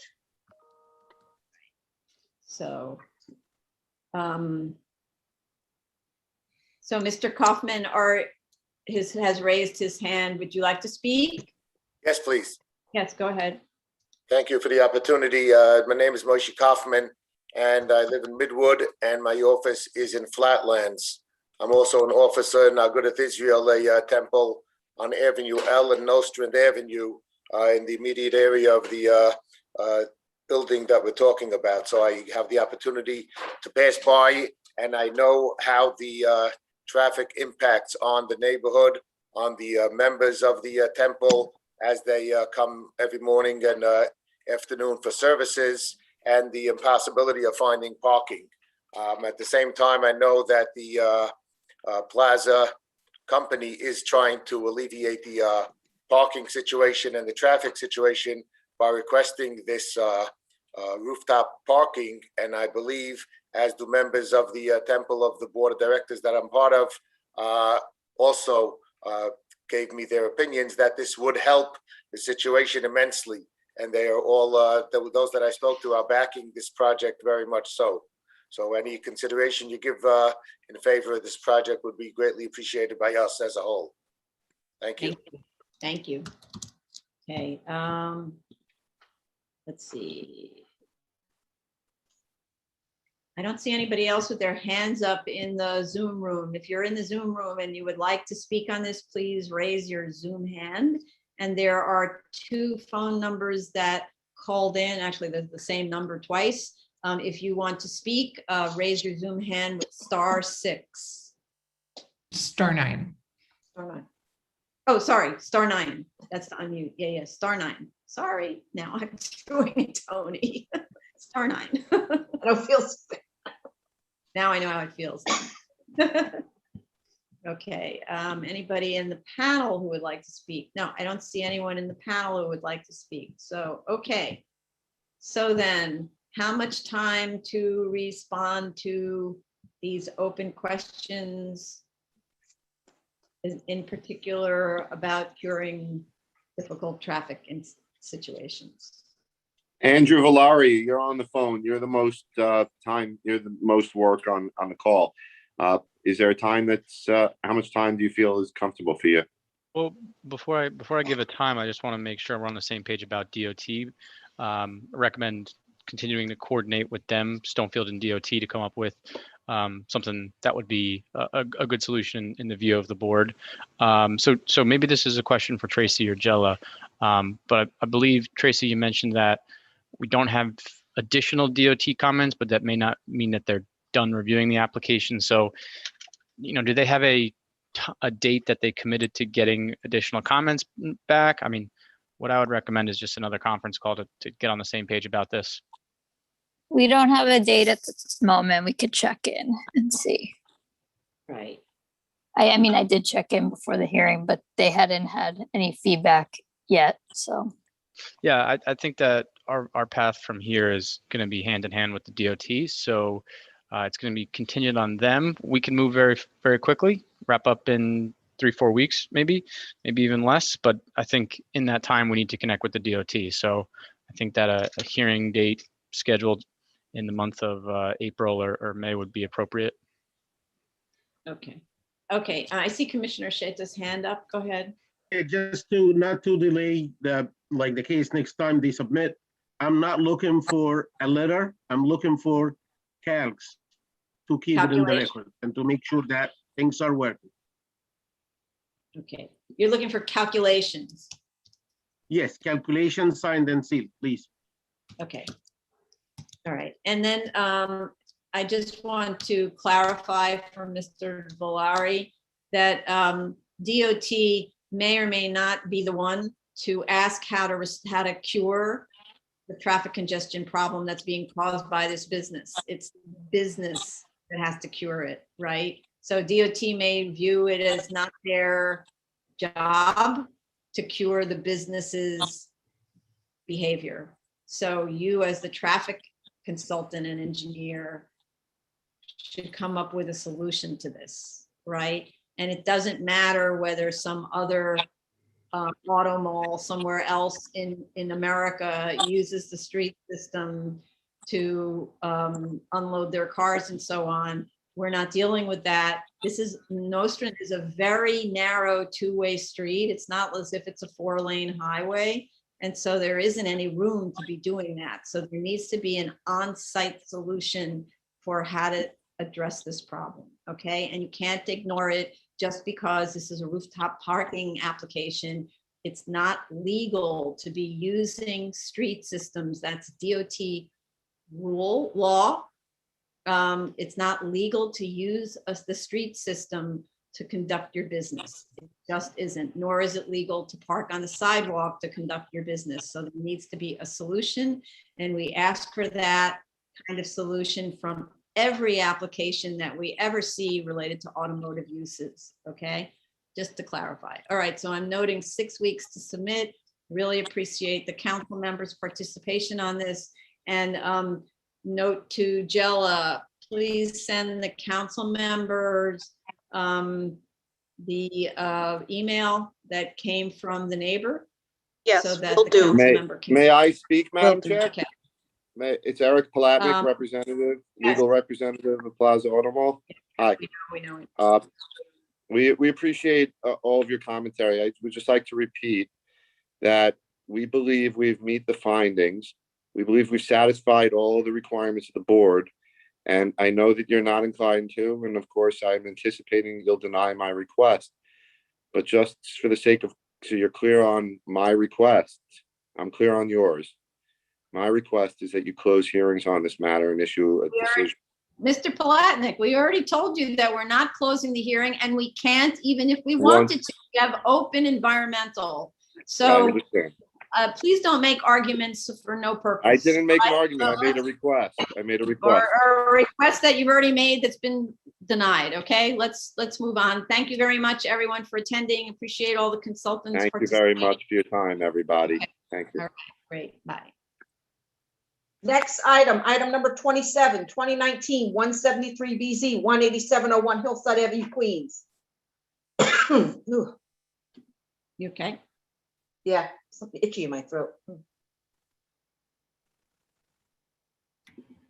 Okay, Elise, Yeah, I'm here. Just Chris. emailing the architect. Unless he's already on. Andrew should have stuck with us.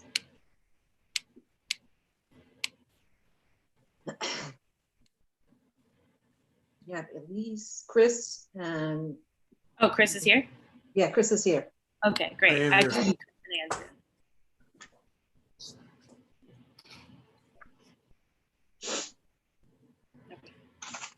He's here? We're ready to go? He said yes. Yeah?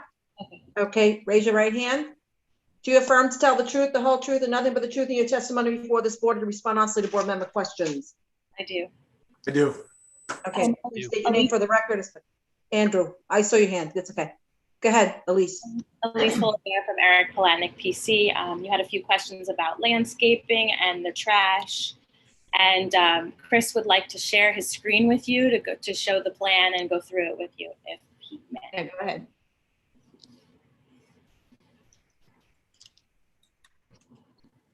Hi, folks. Chris Tartaglia. Can everybody see my screen? Yes. Awesome. Thank you. Yes. So I'll be brief. Thank you for the commentary earlier today. This is it's good to sort of be on the page, same page with the board with just about everything. So just a couple of comments and a couple of answers to the discussions. First, just with regard to landscaping and screening of the adjoining buildings. So I just want to point out a couple of things on the plan, just to make sure they're clear looking at my screen. So the 11-foot wide area, if you can see my cursor, located to the north side of the site, that's an area that's elevated 6 to 8 feet above the grade of our property via a retaining wall, which runs right along basically the 11-foot boundary from that property line. That wooded area is significantly heavily vegetated with trees and shrubs and overgrowth, and that's on our property, and that's to remain. We're not disturbing that at all. If I could, I just want to bring up a couple of photos here. So this is a photo from Chelsea Street of looking at the adjoining home that's just immediately to the north. What you see behind this gray car here is a garage for a vehicle. So the houses themselves, I measured it via the aerial. The closest house to the property line is over 60 feet. Looking at another aerial photo, all of these structures up against this lot line, this northerly lot line, are in fact garages. If I could take a look at this aerial here, which looks from the other direction. So you see the gas station here. This is looking south, and each one of these structures here is a vehicle garage. So the houses themselves are all kind of in line here. They're all set at the same setback, with the exception of the one on the corner, which has different yard requirements. But the closest home is 60 feet to the property line. And the reason why I believe that's important to mention is because in terms of landscaping, buffering, I did hear a comment from one of the folks earlier talking about the fact that that landscaped or that vegetated area is not providing adequate buffering, or there's no landscaping on our side of the retaining wall. But quite frankly, folks, I don't see a better spot for this buffering than in between the use that we propose and the residential property, with that buffer on our property. It's not on the land, it's not on the residential property. Very mature trees, very dense plantings that even in the wintertime, and I'll show you just one other view here. We've got a wintertime street view, is fairly substantial. There's a wintertime view, and I noticed because everybody's wearing coats. Yeah, you can see the houses and the garages in the background, but this planting buffer will remain. And again, I believe that's important because I know that landscaping is a key topic of discussion with this board, and understandably so. But I think we've got that nailed here with the existing condition. We're certainly open to any more discussions, but we're locating other landscaping along the periphery of the property up front by the roadway, because that's where it makes the most sense to delineate the curb cuts and the access points, and just provide some more beautification to the neighborhood overall. So with that, if there's any other discussion on landscaping, we're certainly willing to hear from it. Yes, Madam Chair. I would like to just, part of the reason for not understanding this is you don't provide a site section. So when you look at all the drawings, it looks like it's at the same grade. So please provide a site section. That will be helpful for future boards for like, where's your landscaping? Sure. Here's a site section to show that it's sitting on top of a very high retaining wall, right? And then the other part of it is maybe what you could do is take one of those photographs or a couple of them, and on the same page where you put your site section, add some of these to show that the vegetation is actually sitting on top of that retaining wall. That will clarify that issue, okay? And then where's the other vegetation that you're talking about along the street? I don't see it on the drawing. Okay, let me just pull up the plan. So the proposed vegetation in these areas here, let me just get to the site plan, sorry. Okay, so if you can see my cursor, I'm not sure if you can. So this area here, where I also heard someone ask where the air and vacuum stations are. So they're located away from the residential, and they're labeled here as proposed air and vacuum stations. So this area here is actually a landscaped area. If I go to the landscape plan here. Okay, so that does a little bit better job. So the hatched area here shows the landscaping and the green space in between the curb cuts, which was a suggestion by the DOT to just further delineate the access points here at the corner around the sign. And then again, in the rear, we just call it existing vegetation to remain. But I like your suggestion, Madam Chair, about the suggestion to just show a section across the entire site, street to street, line to line. I think that'll tell a better story. I agree. Yeah, okay, great. All right. Okay, so another issue, which, you know, out of maybe 99 things that the board suggested, we love 98 of them. So the one that I have to have a discussion on. We know which one that is. We know which one. You know which one it is. So it's the trash enclosure. And again, I'll kick off my comments with saying we completely understand the sensitivity to having the trash hidden and away from the residential uses. But I just have a question, Madam Chair. Is the primary concern odors and vermin or things of that nature? Yes. The concern is odors, vermin, and vermin in the form of fuzzy animals, often the size of cats or dogs. And what happens is they look for other locations to hang out, which often ends up being, for one, your very nice landscaped planted area, which then makes it possible for them to enter the homes, or let's say the backyards, right? So it's like sharing is caring, not in the case of large furry things. So the idea of putting that inside the building, where for one, there's much better patrol of it because it's inside my store, and I certainly don't want my customers to see that, right? So that's the issue. And when there's new construction, it's a board policy that the trash goes inside the building. So, and you could Right. always make your building a little bit bigger. I don't think you're using up all of your floor area if that's if sales is actually an issue. So here's the biggest concern, and as the guy with the PE license stamping this thing, my concern is always safety. First, last, in the middle, everything we worry about is the safety of our sites, the safety of our facilities. The concern I have, no matter how big or small or how I make this building any different to accommodate the trash, if I make it any building, perhaps I just put a room in up here in the upper corner. What I haven't done in doing so is now protected the employees and the occupants of this site. Those dumpsters have to be rolled in and out, and a 30-ton trash truck has to come in to pick that trash up. Now, if I put that dumpster anywhere near that building, I now have my employees, my customers, and pedestrians negotiating the same space as a 30-ton trash truck. Where we have it in the upper left corner with a roof, solid doors, solid walls, there are no trucks there. For the same reason, I don't put tanks next to a building because it's unsafe, because I've got a 40-ton tanker truck that now has to negotiate access. Now I've got a 30-ton trash truck that is negotiating its way around cars and pedestrians, customers and employees. Quite frankly, if we locate that trash enclosure in the upper corner of the building, it's just as close to those residences. And as I talked about No. It's inside the building, first of all. but it has to come out. The dumpsters have to come out. So any of the benefits that you're gaining by putting it inside is now outside when those dumpsters roll out and they're waiting for the truck to show up. So point one, you're not allowed to have under, I forget what section it is of the zoning, you're not allowed to have trash enclosures within 50 feet of the street line. That's just a zoning regulation. So you would get thrown back by DOB if we didn't point this out. That's the first thing.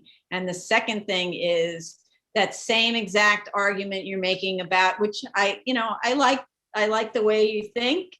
However, the same argument that you're making about the protection of pedestrians and staff and all that stuff, I can apply to that same corner because I'm a pedestrian walking down that sidewalk, and there is that trash pickup truck coming and lifting up that dumpster and doing that whole hauling thing and putting me potentially at risk as I go there, but it doesn't really matter because you're not allowed to have it within 50 feet of the street line. I would like to research that code section because I've never seen it before, but we'll check on that. But just to answer one part of your argument. So looking at this photo on the screen, if you see that SUV behind that wall, that would be where the trash truck would be located. If there were a pedestrian walking down that sidewalk that would be impacted by the truck, he'd be going over the fence and jumping into the truck, which that sounds more intentional than accidental. Be that as it may, if this is an argument we're not going to win, Madam Chair, then we will make the necessary accommodations. But on the record and for the record, I must state, with all due respect to the board, I think it's a very bad decision, and I think it puts people at risk, and I think it fixes a problem which isn't really a problem and makes it a much worse problem because now we're worried about safety. That's all I really have to say on it, and that's our position. Okay, understood. But there are loading docks all over the city, and somehow or other they manage to work. There are trash storage rooms all over the city in every imaginable building typology where they don't store their trash on the street. And somehow they managed to make that work. So I'm quite confused why this typology cannot have interior trash storage when 100% of the other typologies have. I disagree with 100% because I've been involved with, I've probably worked on 1,000 gas stations in the last 20 years. Not one of them had the trash in the building, not one. Right, because the BSA allowed it before. Now when It wasn't a problem before, and it's not a problem now. No, it is actually a problem. It's just that the neighborhood didn't have the voice to protest when they had garbage outside, and now we're giving that voice to the neighborhood, okay? I just hope we don't run over any of those neighbors with the trash truck. That's our concern. Well, that's then management's responsibility to ensure that that doesn't occur. I'm sure the engineer will be brought in as well, and we'll point to the board's decision as well. So, Okay, let's see if that happens. Okay, thank you, Mr. Tartaglia. you're welcome. All right, anything else? Because your drawings are really good. So you've got everything covered. I don't see any lumen spread issues or anything else. The only other issue, Elise, is DOT, which we're still going back and forth about, as you spoke about. I don't know if you want to hear anything from Andrew, but we're working on that. You're right. And the only question, so the crossing, I don't know if that's actually an issue. It looks like there's a pedestrian crossing that this curb cut is in between. Is that an issue for DOT? No, this is Andrew Valeri for the record, Stonefield Engineering, 584 Broadway, 3310, New York. No, the pedestrian crossing that we are relocating by a couple of feet is not an issue. It's a symptom of actually working with the DOT. One of their recommendations was to nudge it a little bit. But as Elise said, we're in the midst of the DOT review, and we're going to comply with everything they ask for and get back to the board as soon as we can with the DOT approval. Okay. Okay. And just to make sure, what's the zoning district here quickly? C24. Okay. With an R6A. Yeah. Okay. I was just making sure that we're not, so we don't really need to worry about the size of the convenience store because that's an as of right use independent of the gas station, right? So we don't have to talk about it. Yeah. Vice Chair Shanda has her hand up. Yeah, I have one comment, and that is with regards to using the Chelsea Street curb cut as just being an exit curb and not an entrance and exit. Okay, I understand the comment, and we will take that back to the DOT and make sure that they're in agreement with the access that we propose on the side street. Okay, thank you. So you're just trying to my reason for it is that typically Hillside is the heavy thoroughfare. So if somebody is trying to enter the facility, it should be primarily from Hillside, and then a resident wanting to exit can exit off Chelsea or off Hillside.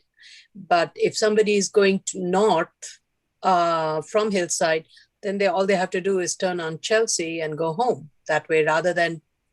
So this way you minimize the vehicular traffic coming down Chelsea southbound and then making a left turn to enter the facility.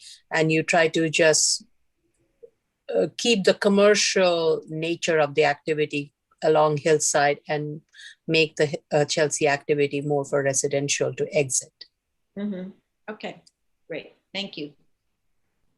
All right. You want to go to public? Yes, please. Okay, the application that we're discussing is 2019-173BZ, 18701 Hillside Avenue, Queens. If you want to call in, it's 646-558-8656. Zoom webinar ID number is 963-9861-7198. Passcode is 621522. If you are in the Zoom room, please raise your hand by pressing *9.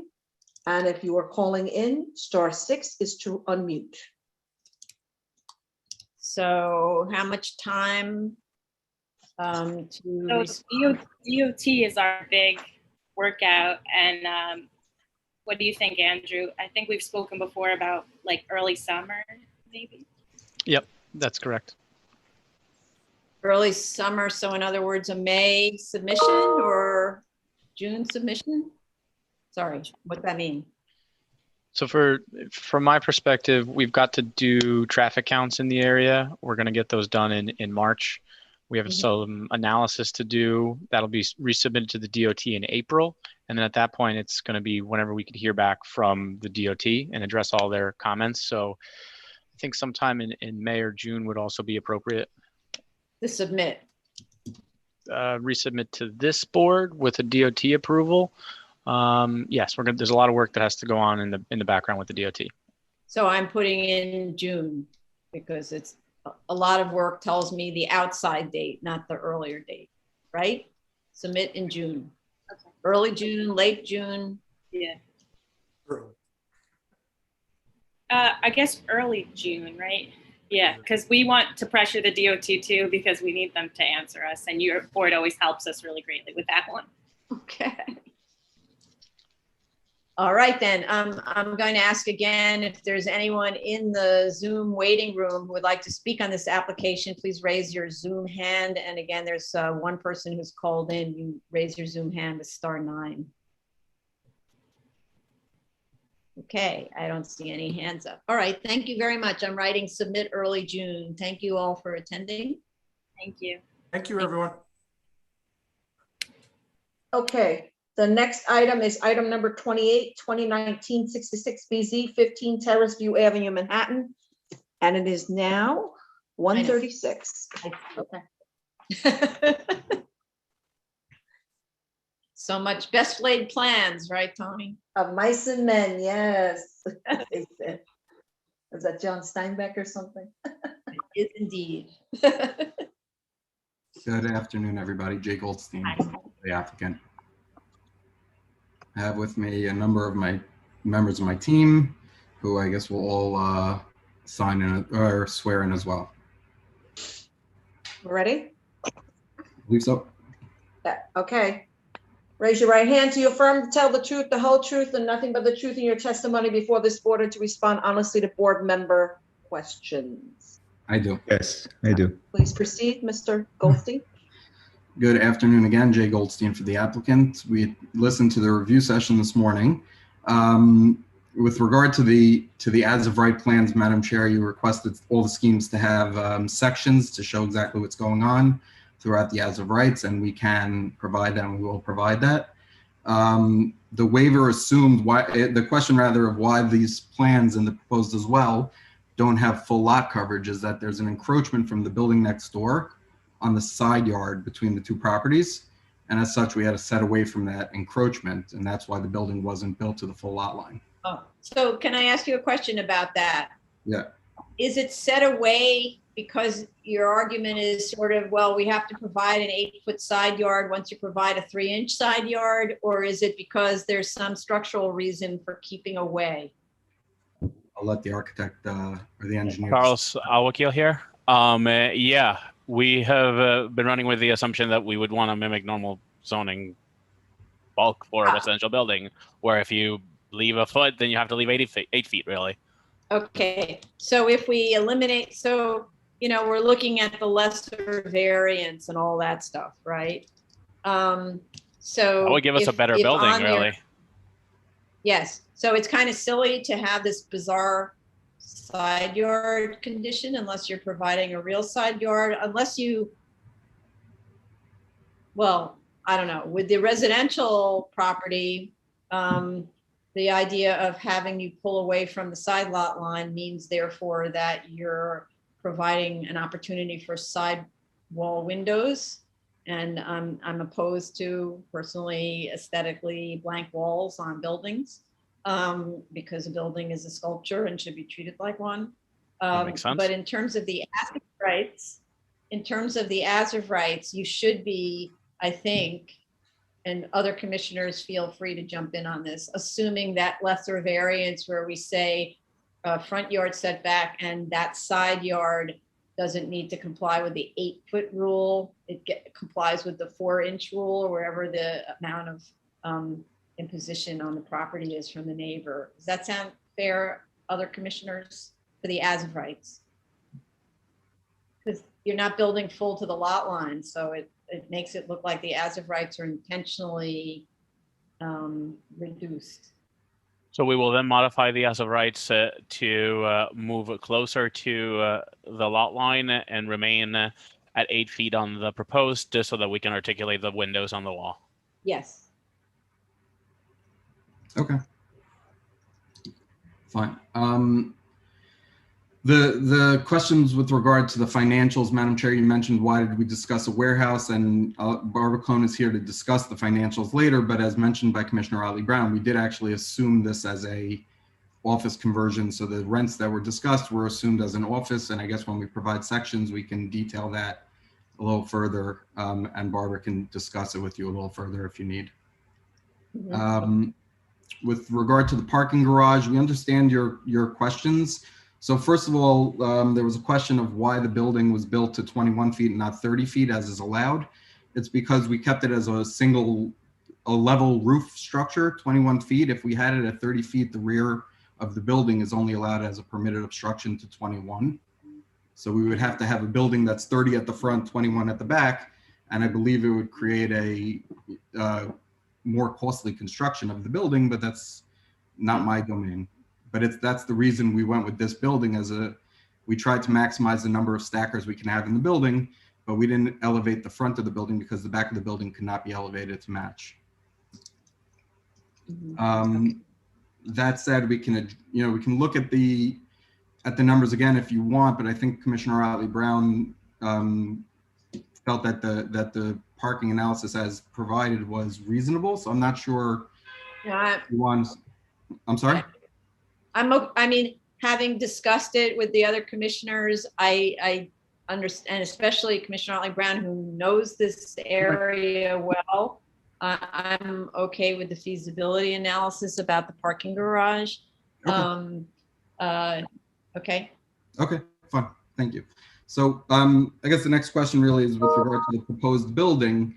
So at the last hearing, or the original proposal, we were proposing a 7-story, 59-unit building. At the hearing, there was much discussion between myself and the commissioners regarding the scale. And we went through the analysis that on the perimeter of Marble Hill, which we are, if you envision Marble Hill, bless you, Marble Hill is a kind of a circle. The perimeter, if you look at my area studies, has those larger 5, 6, 7-story buildings. We're on that perimeter edge, and that's why when we were bringing this down to scale, we brought it down to scale with the larger multiple dwellings that are on that perimeter of Marble Hill.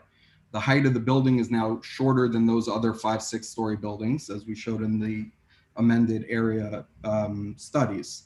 So the 5-story building, which is approximately 52 feet, is really in line with the larger multiple family buildings that are commonly and routinely found along the edge of Marble Hill, which is what we were trying to fit in with. Additionally, we changed the analysis to bring down or in response to the board's comments at the last hearing, to bring down the scale of the building or the total height of the building. But again, we want to just emphasize that even though there are, smaller 3-story buildings in the neighborhood, they're concentrated in the middle of Marble Hill, which are on the higher end of the slope. So while we may be a taller building and we may, based on a piece of paper and numbers, be a bigger building, they'll be taller than our building. They won't feel the impact of a tall building on this corner if they're in the middle of the neighborhood. So our being the outskirts of Marble Hill or being the perimeter of Marble Hill, we felt that the 5-story building allowed us to reach a minimum variance, especially with the reduced financial feasibilities and the comps that we adjusted per the board's comments. This was the building that we felt met the minimum standard. We also, yeah, you're muted, sorry. Just on that point. So there's sort of, I think what you're doing is you're missing neighborhood character, mixing neighborhood character up or conflating it with the minimum variance, where the entire neighborhood has a maximum, an R5, or if you really push it, an R6, which has a maximum FAR of 2.2, and what you're proposing is 3.1. So that's where the minimum variance question comes in. Why, what is it about this site, which we've now determined is only the depth of the lot, right? What is it about this site that entitles you to both a use waiver and ultimately what's a floor area waiver, because you're going to be treated much better than everyone else in the neighborhood? What in the world could possibly entitle you to that? Because let's just say, you know, if I were to paint it, you really did have a terrible subsurface condition where Commissioner Sheta is like, oh, this is so sad. This is like a poster child for terribleness of any site in New York City. And it's going to cost whatever many millions of dollars to compensate for the terrible collapsing foundation situation. Then you could say, well, because I'm going to have to be spending $3 million on foundations, I need to make up for that with both a use change and more floor area, or it's never going to happen. But you obviously don't have that. You have this very handy slope that requires hardly any excavation and supportive excavation and all that stuff. So it can't be that. So it seems to me that the only thing that you can argue for then is the use change, and which then grants you also something else that nobody else has the benefit of, which is the front yard setback waiver, right? So if in an R5, there's a front yard requirement, everyone else has to have it, but you're not going to have it because of your shallow lot. Right. So, but balancing the costs, and again, Commissioner Sheta's comments that we heard before were well received, and we'll address them. There was some oversight or some confusion. The cost estimator is here. If they want to discuss it, they can, or we can discuss it in writing. But those costs will directly impact the size of the building in order to overcome the hardship. So assuming that. No, stop. So the hardship is not so we've basically done away the slight slope is a hardship. It may or may not be unique, doesn't matter. It's not apparently presenting a hardship, right? Makes sense. When I look at the drawings, I'm not an engineer, but when I look at the drawings, I can see hardly any of the site is being cut. The foundations are sitting right there on rock, so the pilings aren't even deep. I mean, we see projects where the pilings are 50 feet deep and things like that. This is just sitting right there on rock. Yay! So I don't really think you should be pursuing anymore the so-called hardship presented by the slope, and focus on the hardship presented by the depth of the lot. And if we were to not give you a use waiver and say, okay, terrible depth of lot, would give you a front yard, that would have been enough because we've compensated for the depth of the lot.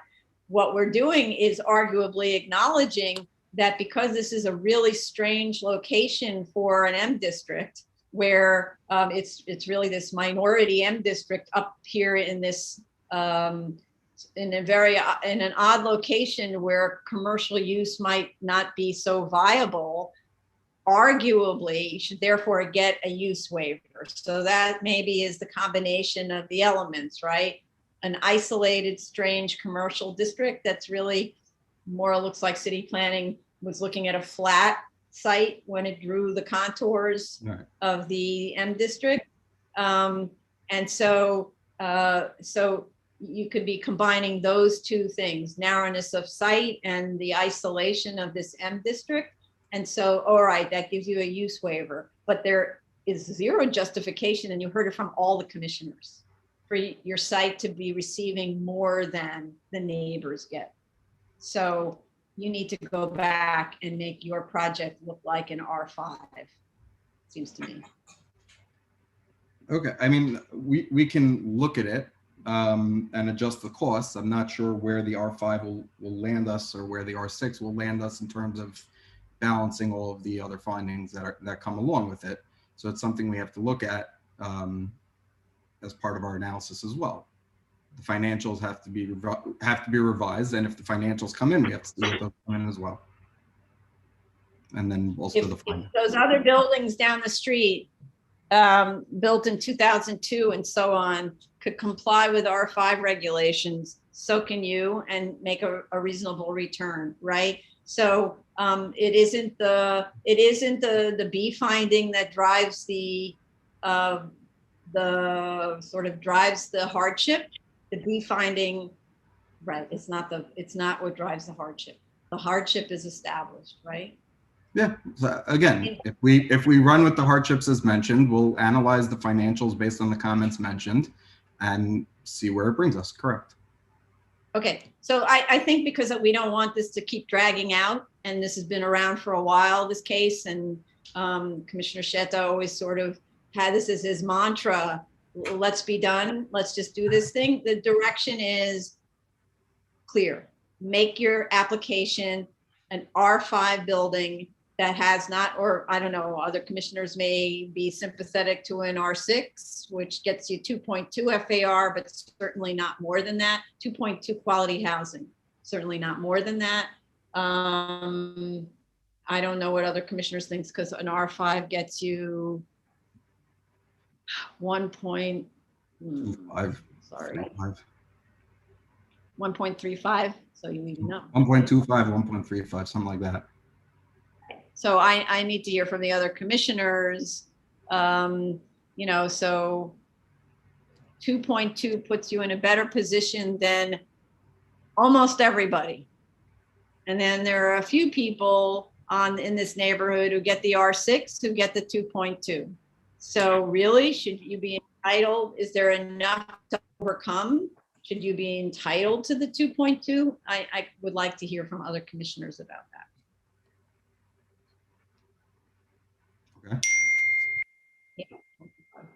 Hello? It's 152. Do you want us to say anything? Yeah. No, you say first. Oh, okay. In my opinion, if an R6 is going to be provided, which I think is reasonable to the extent if parking is provided. That's fair, right.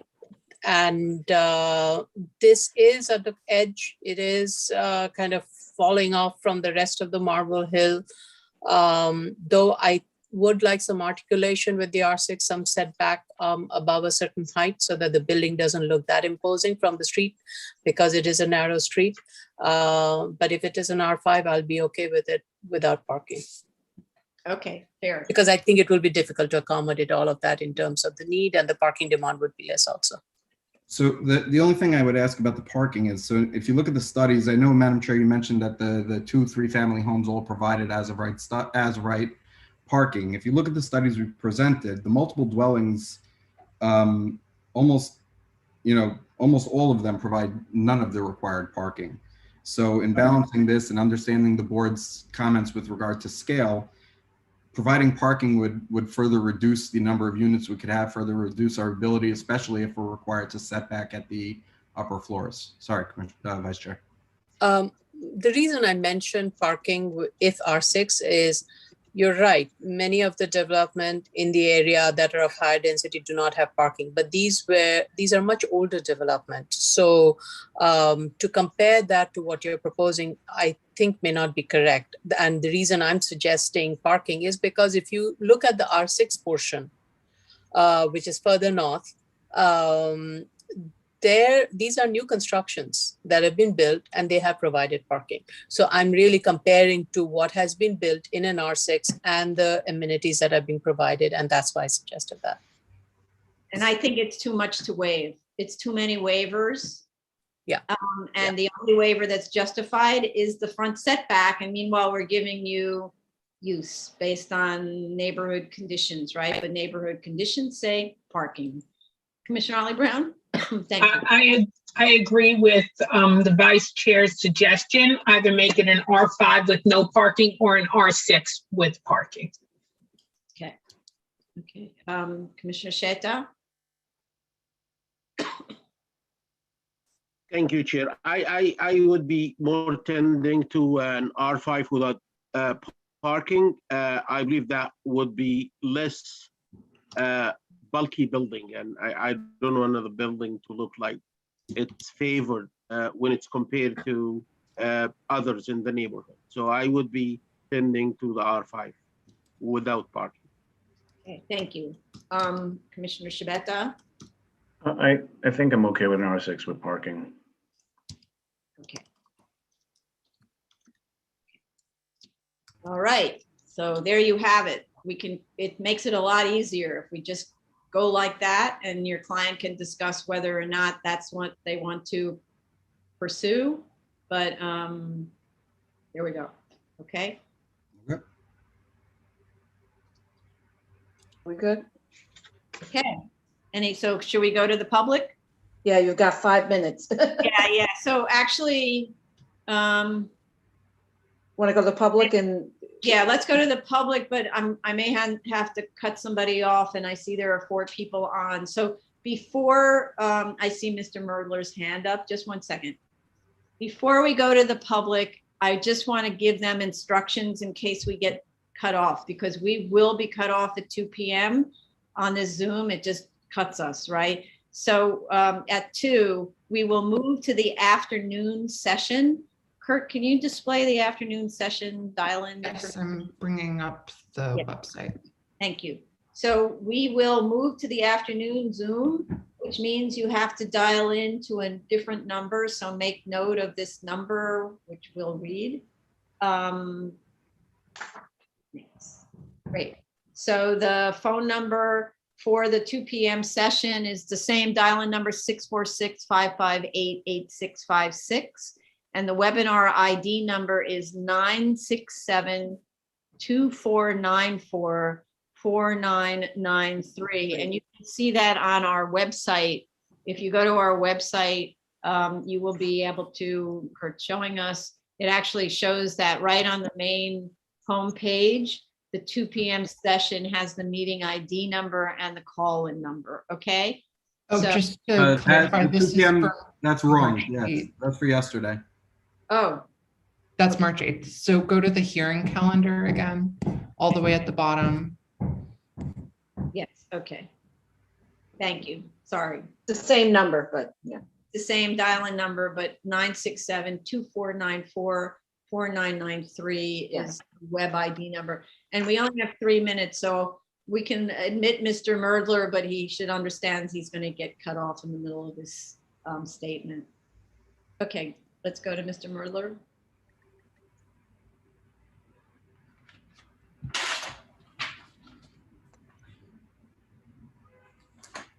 Is he in? Yeah. You can Speak, Mr. Merdler. Mr. Merdler, unmute yourself, please. You may not be able to hear it. Madam Chair, can you hear me now? Yes, Yes, Mr. Merdler, please proceed. So, just to Thank let you you very know, you will be cut off in 2 minutes. So you're going to need to dial into the other number we discussed. You got that? Right. Okay. And I thank you for the courtesy of affording me that time. Let me use the brief time I have to make 2 critical apologies. 1, we have replied belatedly as of Monday morning and incompletely because the papers, notwithstanding the chair's explicit direction and Mr. Goldstein's explicit commitment, we got them Sunday left at the door. Now, that's not enough time to read those papers. This is not the first time we have had sewer service, and I resent it. That's number 1. Number 2, I apologize because I'm going to give you facts that I thought I'd touched upon previously, and that Ms. Otley Brown, who is clearly a knowledgeable neighbor and whose views on this I would take completely were it not for this fact. As a member of the board of the MTA for 10 years, we worked on this site as one of several. And the parking issue is directly relevant. And therefore, when I get back, I will go and walk you through that to show you how it is directly relevant and how Commissioner Sata was right on the money when he made the observation in the beginning, there's something unique about this site. Not only did we touch upon it at the MTA, but I am also a member, and continue to be a member, of the New York City Housing Development Corporation. And in that role and in connection with the community board, we looked at this site in connection with affordable housing and rejected it for the reasons you will hear when we resume. I thank you for your courtesy, but I'd hate to start those two substantive points and then get interrupted in the middle, if you don't mind. Okay, so it's 2 o'clock.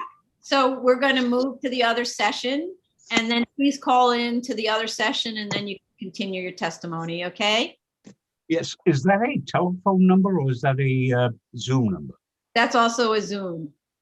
All right, thank you very much. Okay. Yes, you can find it on our website. Thank you, everyone. And for the people in the waiting room, please do the same. Call into the 2 p.m. Zoom, and of course, everyone on the team, please do that. Thank you.